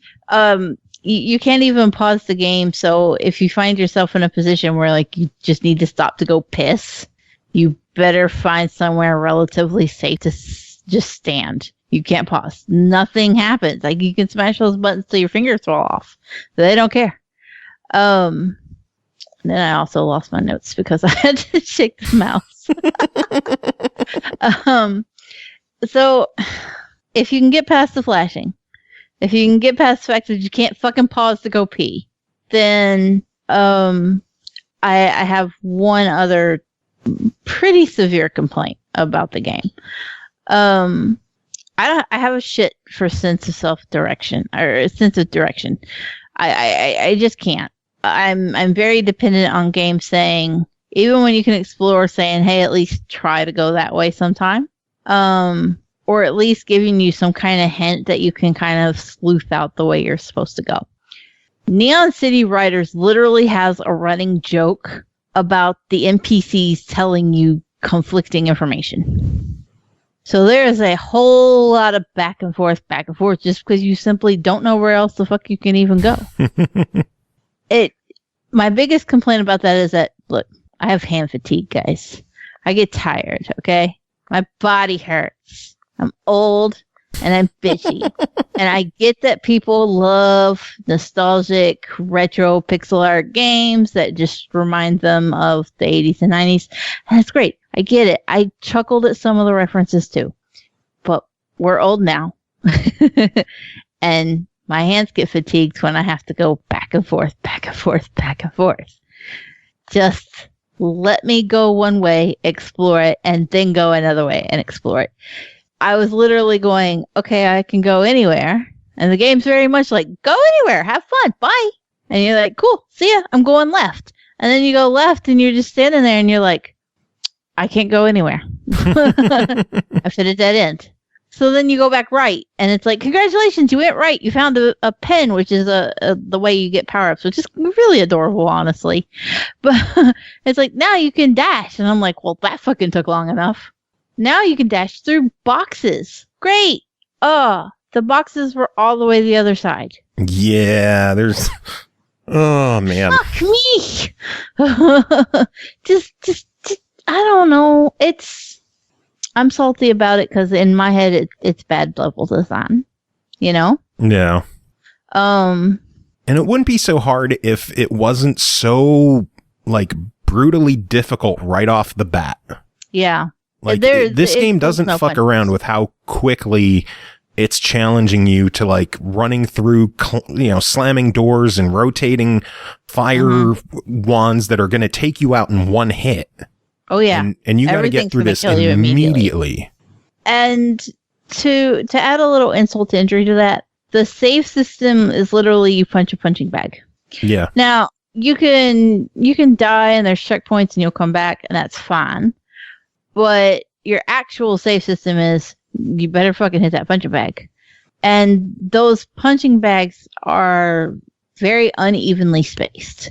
Like, you may have one in every room in one area, and then you may go through a whole nother area and never see one. And you're just left going, can I save? Because I need to pee, and I can't pause. So, I don't want a whatever those things that pop out of the water and spit at you are. Whatever malformed fish it's supposed to be. Like, I don't want to die because that thing just pops up out of the water when I think I'm safe. It's surprisingly very difficult, but in a not fun way. No. I'm sure there are people out there who'd be like, I don't know what you're talking about. That's great. But for me, and I'm the reviewer, so my opinion matters and nobody else's does.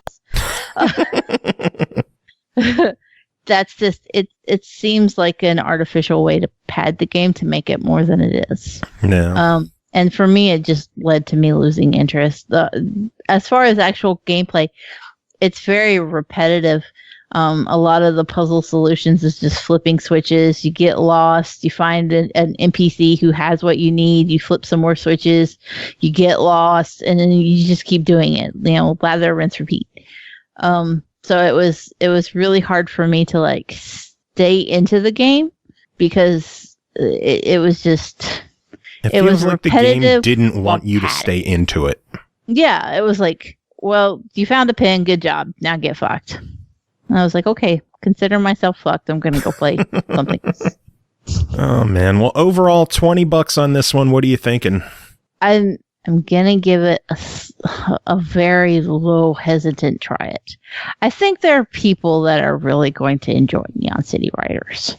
I think I'm just not that person. Do you think it's a Bless Unleashed situation where it's a good game, it's just not for us? Or because I personally, like, I can agree with you that it's a hesitant try it, but it just feels like this game doesn't want people to enjoy it. It seems like there's a lot of parts of the game that are just actively working against you and trying to push you away from it. And that kind of bothers me about it.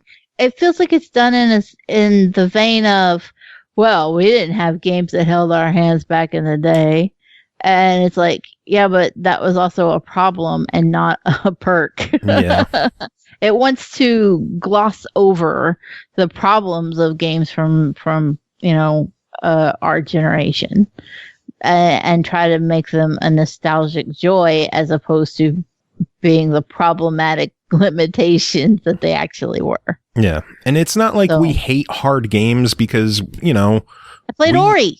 Yeah. Ori's hard as fuck and I beat it 100%. So, I mean, I'm capable. It's just, I just didn't want to. No.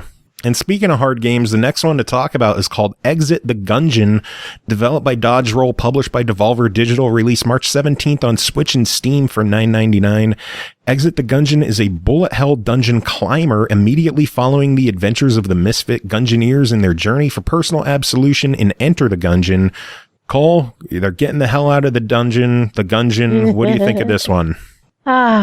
Nothing makes me feel like a garbage gamer like Gungeon. And yet, here's the thing. I just said that Neon City Riders was hard without any value, right? Mm-hmm. Gungeon makes you feel satisfactory when you beat it. It doesn't make itself hard just for the sake of being hard. Like there's a challenge, but it can be overcome, and when you do, you feel like you accomplished something more than just like blowing some time. Exit the Gungeon does have a few things that's different from Enter the Gungeon. So if you're going into it thinking it's a whole hog sequel, stop right there. It's not. It's a spinoff. It does pick up following the events. You've killed your past. Spoiler alert for anybody that hasn't played Gungeon.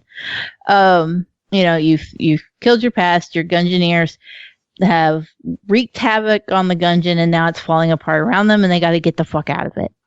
Can't go back the way you came in, so good luck to you. Now there are a series of elevators. There's a whole bunch of verticality involved.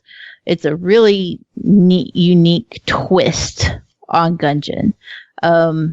It's interesting how much a game can change just by rotating it 90 degrees.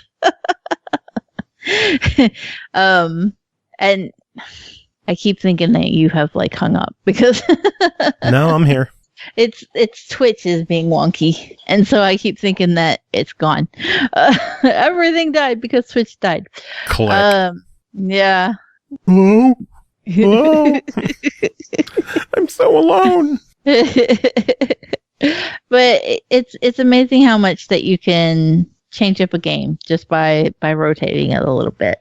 So that kind of verticality though results in some interesting mechanics because it becomes less of a top-down twin stick type of shooter and more of a platforming shmup, which in its own right is a unique kind of fusion of genres. It's definitely a bullet hell there are some larger rooms, but there are also some that are smaller. And sometimes you get stuck in these tiny ass rooms with these big ass bosses that just fuck your shit up. So I want to be very clear about something, because I played Exit the Gungeon on the Switch, and I am garbage at using the Switch. You need a pro controller. And we do have a controller, but it is not a pro controller. It's just it feels very much like a 360 controller. One of those Power A ones. And that it does help, but I can't wrap my head around the button configuration to save myself. Like X is Y and Y is X and A is B and B is A. So it made learning to do the dodge rolls very difficult. And it's even harder because it has vertical ascending and descending dodge rolls now. Because like I said, there are some platforming elements involved as well that weren't in the original Enter the Gungeon. Still though, if you're determined to practice it, play it, and accept that you're going to lose, you will eventually make progress. Some people are insane. I know Shiz was complaining how like Brown Man beat the whole game with all 7 characters in like just a few hours. But he's also not human. Jesus. I don't know how anybody could do that. I'm like a couple hours in and I'm like, yeah, I made it to the 2nd floor. Because that's just what happens with me in Gungeon. I will be months before I make it to any boss of value. But that's okay, because even when I have a run that fails, I feel like I have made an accomplishment. I've gotten a little better. I've seen something different or new, and I've changed the game for the better. So that's definitely a far more enjoyable way to play a difficult game. Which is why I tend to be pretty lenient on Gungeon, because I think if it can keep pulling you back and you go, no. I know I died in the 2nd room, but just one more run. I can't stop like that. That's good game design. Yeah, this is a good hard game that encourages you to keep playing, not a less good hard game that kind of pushes you away. Yeah. So I was definitely very happy with Gungeon. I enjoyed my time with it. It was worth the wait. I think Switch exclusivity is bullshit, because I think all exclusivity is bullshit. Yeah. But it'll show up elsewhere soon enough. But I am happy that it has at least moved on from Apple Arcade. And I am incredibly grateful to get to play it. I have been watching it ever since they announced it. I'm like freaking out. I love Gungeon. I was very excited, and I was not disappointed. Yeah, it's difficult. Yeah, I'm gonna be plugging away at it for fucking ever. If the kids ever go back to school, this is basically just going to be my life. It's just one more run. One more run before the bus gets here. You're gonna delete this one, aren't you? I don't know if I can, because I know I shouldn't admit it, but number 3 was playing it, and she's very into it, and she's very good. Nice. She was like, I died, I'm gonna do it again. She doesn't have that, oh fuck, I need a break attitude. She's just like, I died 74 times in a row, but it's okay, I'm gonna go do it again. Oh man. Well, overall, $10 on Exit the Gungeon. What do you think? Absolute buy it, man. Gungeon is just like the gold standard for how you do a hard game. They didn't disappoint. Nice. Well, I'm glad that you enjoyed it. My wrists are mad though. I cannot get used to the Switch stuff to save myself. They're just like, every time I was trying to play handheld just to see if I could. Man, the Switch is heavy.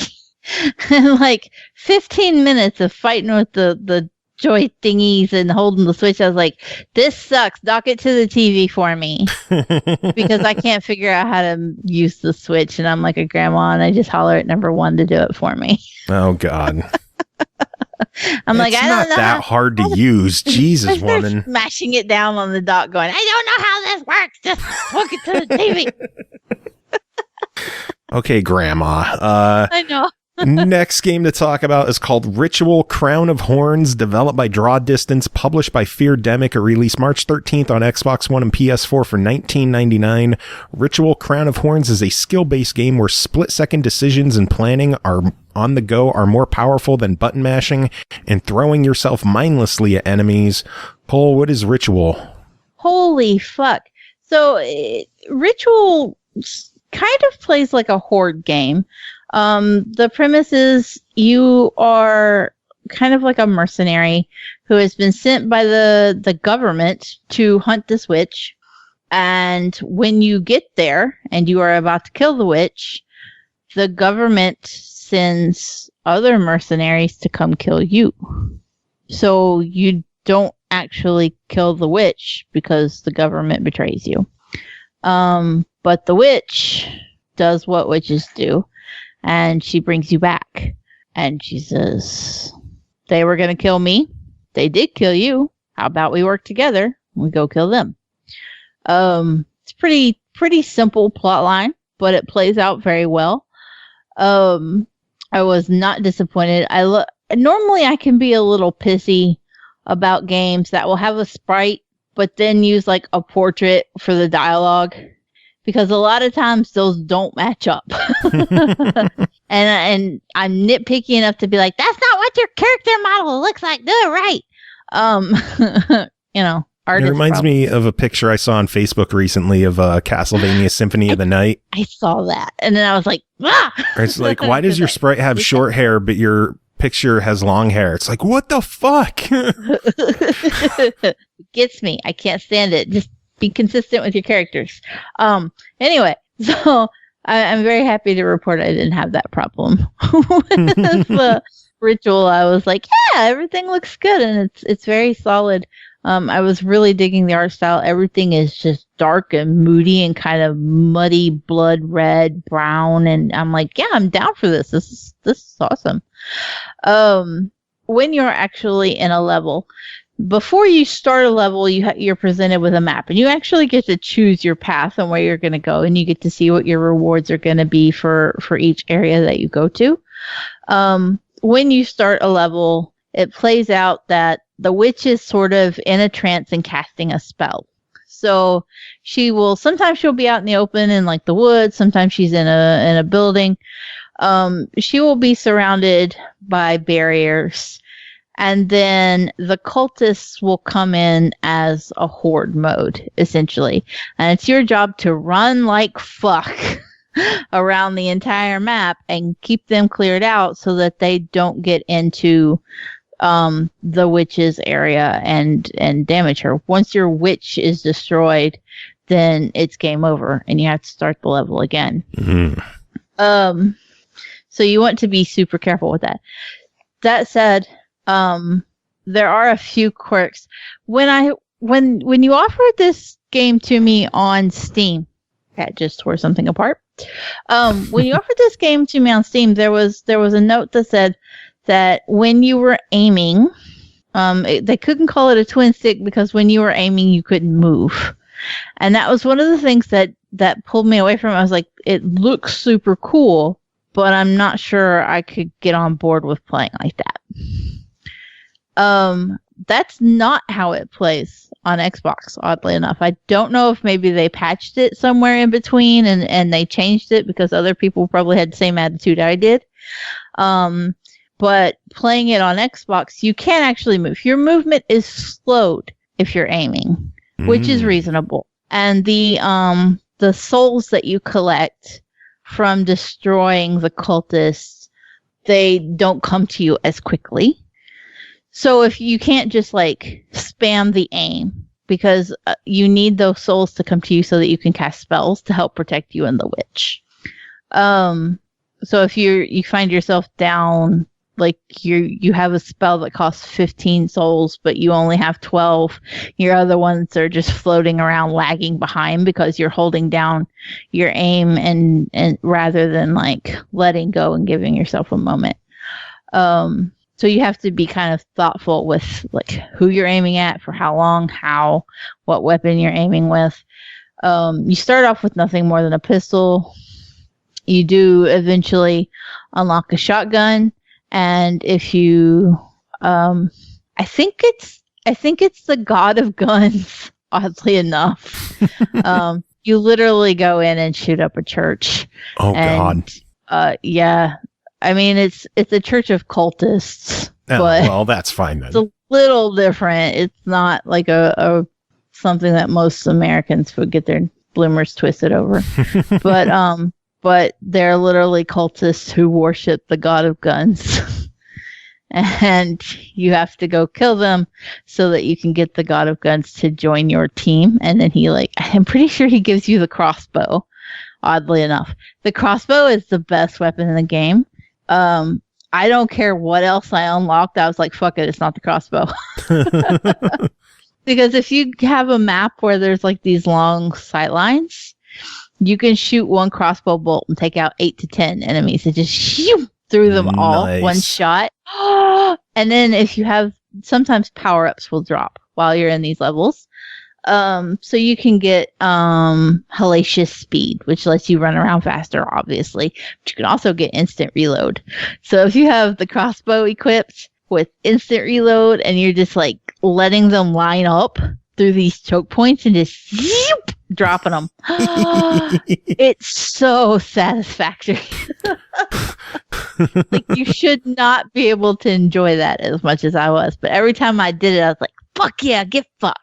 Yeah, I'm the best. Die, cultist. It was awesome, and I was super into it.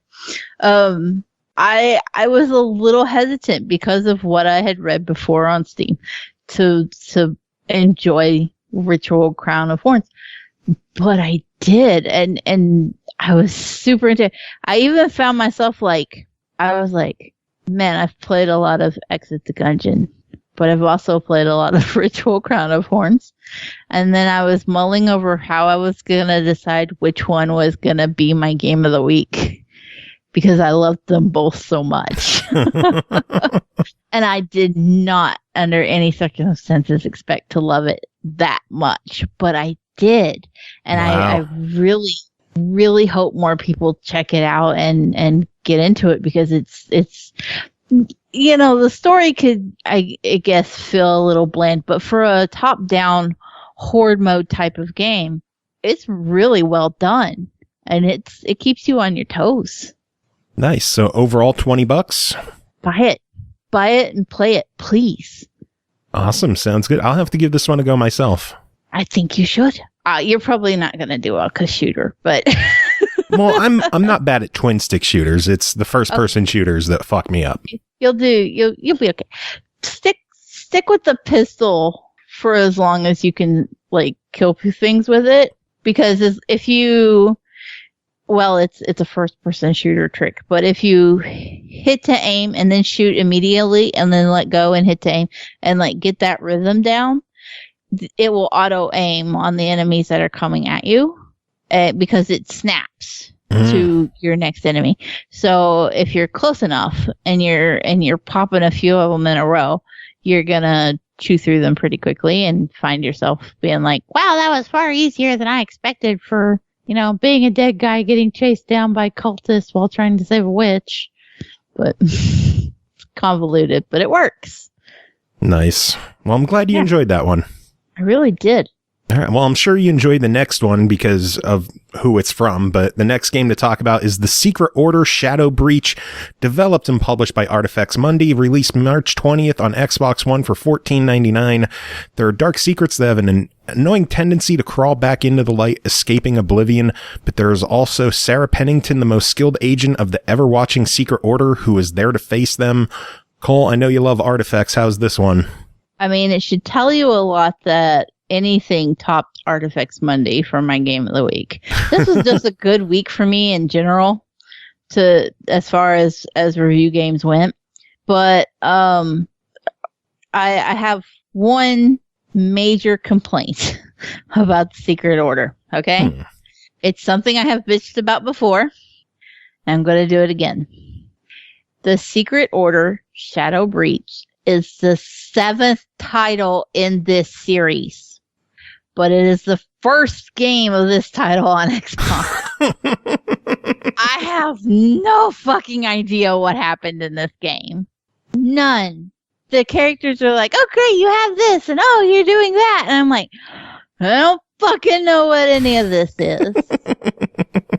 I'm very confused. Please, for the love of God, I know I have said a million times, bring all of your games to Xbox and I will play them with glee. And I did not lie. And I have not changed my stance on that. But please bring them to Xbox in order. Because this is rough. So aside from not making sense, what did you think of it?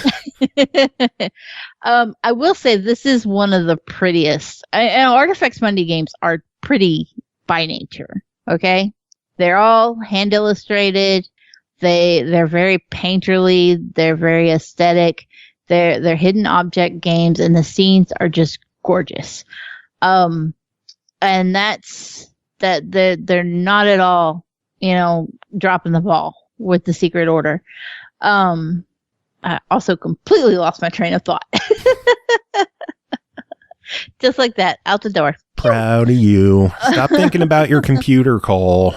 I'm looking at it and just mesmerized by the RGB. But goddamn green fan, or no? that is throwing off my groove. Fucking hate green. But the games are just pretty. They're voice acted. I think I was surprised at what a jump in quality the animation was for the Secret Order. But then again, it's the 7th one in the series. Maybe that's why they brought it out first and not the first one. True. The animation quality. Artifacts Money games are known for being like a little shady in the facial region of animation. And one of the things about them charging more for them was they're like, well, they'll look better. The Secret Order, if this one is any indication of that being true, I would say, yeah, it's a good indication. There's definitely, it still has that started life as a mobile game animation aesthetic, but it's far less uncanny than previous games have been. It definitely looks smoother. It looks a lot better. I was also impressed that there's been quite a shakeup in the puzzle variants. I've played a lot of Artifacts Money games. Mm-hmm. A lot of them. It was getting to a point where it was very rare for me to see an Artifacts Monday game that had puzzles that I hadn't seen in one of the other ones. Yeah. They were definitely recycled there for a little while. I'm proud to say that the Secret Order, I don't think I ran into any that I was like, oh yeah, this is exactly what I've done before. Even some of them had similar concepts. One of the ones that's popular in the older Artifacts Monday games is that it will tell you a story and you have to look for elements of the story in the scene, but it doesn't outright tell you which one. There is one of those like puzzle / mini games in the Secret Order, but rather than having like a storybook or a play, like you have to actually match the items that you're looking for with other elements of the scene. It's kind of like they've mashed up a few different other puzzle types to come up with a new one, and it works really well. And I was like, even though like it's one of those instances where it's just different enough that you don't feel like you're rehashing, but it's also familiar enough that you can play it and be like, oh yeah, I know what I'm doing, which is a good happy medium to find. I know that most people don't play as many of these as I do. So that's probably far less of an issue for somebody that is just finding their way into an Artifacts Monday game.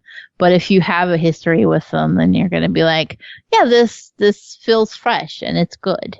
I wasn't disappointed other than just being absolutely confused. And that kind of bugs me because in the past I've been like, oh no, there's certain story beats or whatever that I like better or didn't like.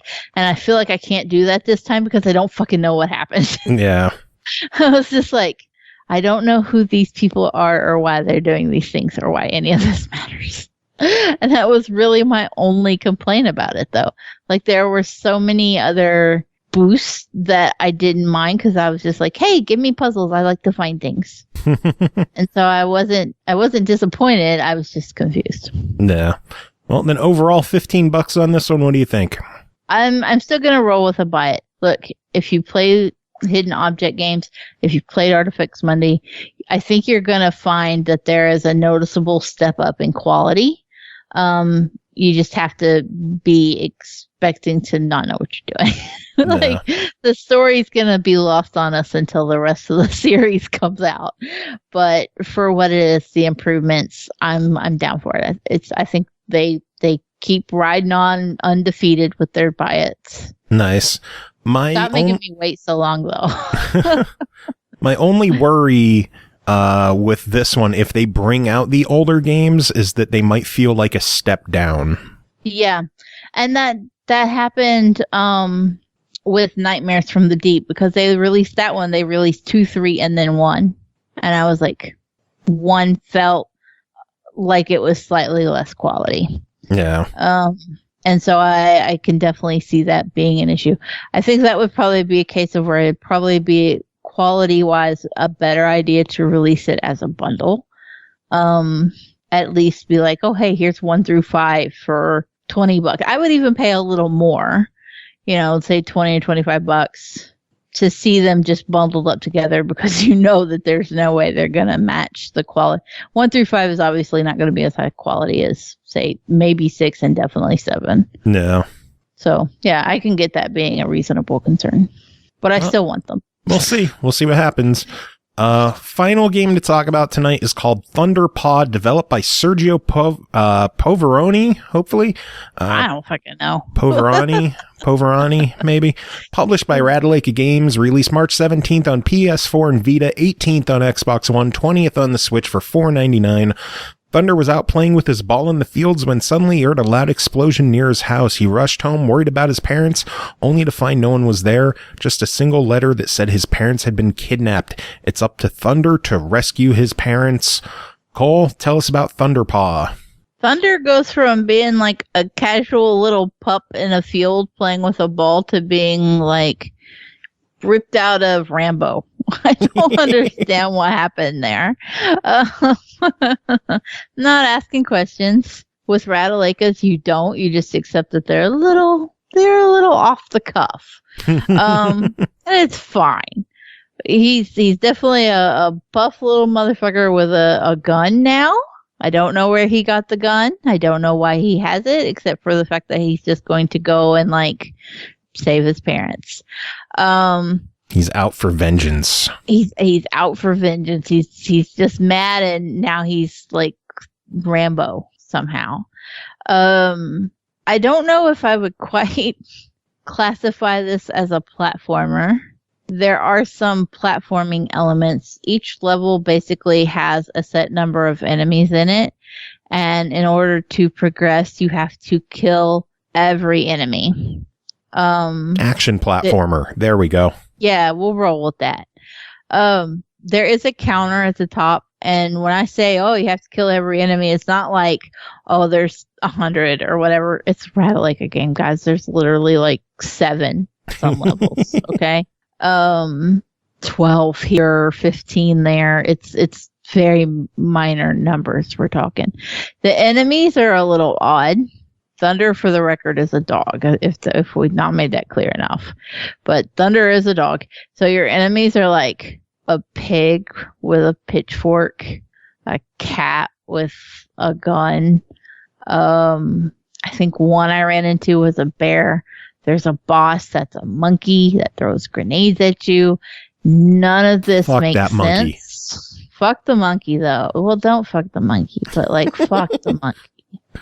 None of it makes sense, and yet you kind of don't care that it doesn't, because I very much so found myself playing the game mindlessly and being okay with it. It was easy enough that you could just like go through it, but it was not so easy that you didn't care if you didn't get through, you know? Yeah. It wasn't so stupidly simple that I just was like, put down the controller because I couldn't even keep interested. But it was like, nah, it's a Ratalaika. I'm just going to kind of mindlessly blast through it and be happy about it. Some of the levels, in order to get the achievements, you have to find the secret in every level. I don't give a fuck if you actually beat the level. It just wants you to find the secret for the sake of the achievements. You do have to beat at least 12 levels in order to get the completion, though. And 2 bosses. You have to also beat 2 bosses. And one of them is that fucking monkey. Goddamn monkey. The source of contention. The biggest reason that the monkey is a source of contention is because you have very limited range on your gun. When you're playing the levels itself, it's just like, we gotta get close to shit, big deal. You may or may not get hit, no big deal. Most things drop health, so it's definitely no big deal. But there is a weird quirk with the controls in that sometimes no matter how many times I would tell Thunder to go left, he would just walk backward. And no matter how many times I told him to go right, he would just stand there and not go. The controls could stand to be a little tighter. I didn't run into that at all. I had issues. I was like, look, I know I'm not that great at like everything, but sometimes this little motherfucker just doesn't want to go. That's weird. I didn't run into that. Really difficult to get him to even aim or whatever. Like he would just kind of stop and freeze, and then I'd die, and then come back in and be able to go on and be fine. And I was like, okie dokie. It wasn't something that was damning enough that I didn't want to finish the game or get the completion. It wasn't. It was just an odd quirk I had. Maybe they'll patch it. For all the grief everybody gives Ratalaika for their continuous easy completions that come out every week, I will say they're at least pretty solid at getting patches and stuff out when there's due. So I'm not gonna like be overbearing and be like, it was fucking broken, because I don't know, it needs a patch, but it'll probably get one and it'll probably be fine, knowing Ratalaika. Yeah. And even still, it wasn't so game breaking that I couldn't play. It was just a mild annoyance. But yeah, it was easy, mindless fun. I mentioned too that you don't have a lot of range on the gun, and that's why we keep saying that fucking monkey, because you have to get really close to it and it throws grenades. But what makes it worse is that when you shoot, Thunder bounces back with each shot. And it's like, no, motherfucker, with them kind of muscles, you need to be able to hold your ground. But also, he bounces back anyway. But when you have such a limited range, that means you waste a lot of time, like going back to get close enough to the enemy so that you could do it. I think my greatest time investment into completing Thunderpaw is just the time I've spent walking back to the enemy after I've shot a few times and bounced backward. I mean, and that you brought up the range. There is a way to increase the range of the gun. When you kill enemies, they drop blue crystals, and as you collect them, it fills up a gauge. The more you fill up the gauge, the further your gun will shoot. The problem is when you take damage, it goes down. Yeah. And if you die to a boss, it starts at 0. So, like, there's no way to get it back.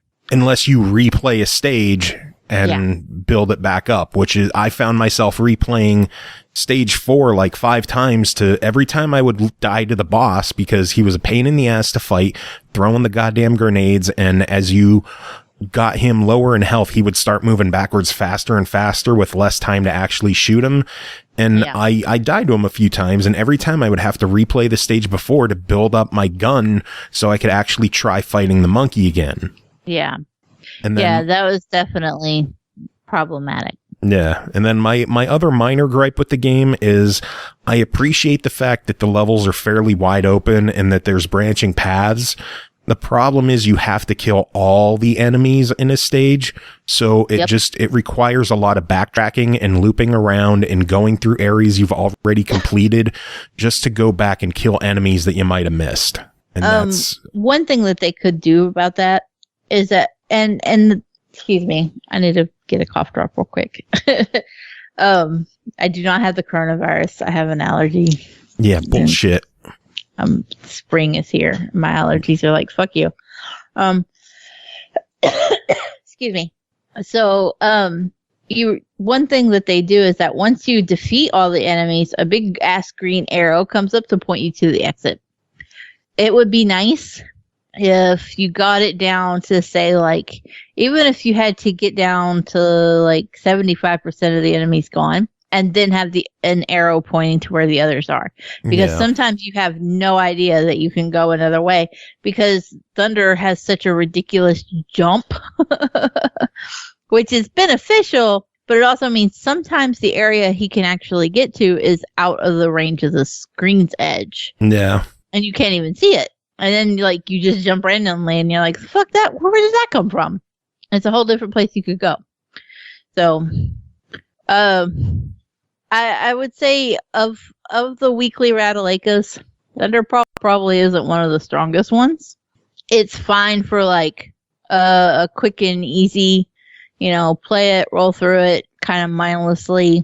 It's a Ratalaka. Yeah. I think when people shit on Ratalakas as being less than exemplary games, Thunderpaw is probably the kind of Ratalaka they're thinking of. That said, it's $5. I would still say, fuck it, why not? It's quick, it's easy, it's cheap. If you're into the gamer score, you're probably gonna grab it. Yeah. And it's okay for that. It's fun. It holds its own. It's good enough. Yeah.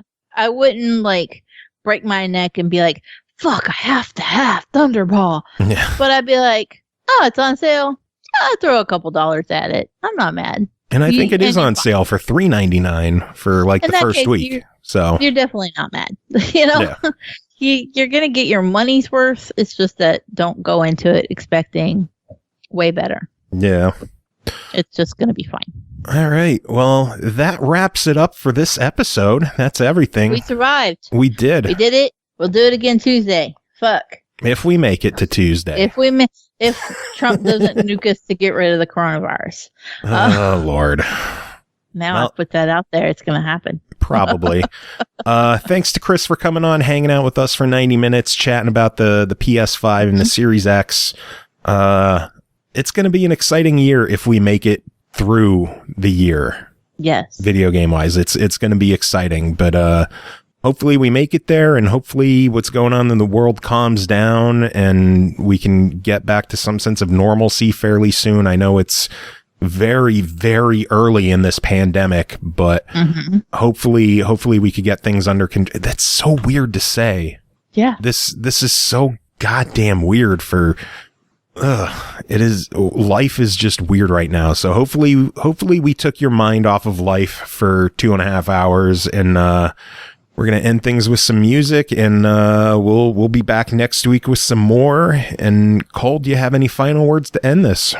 Don't be dead next week.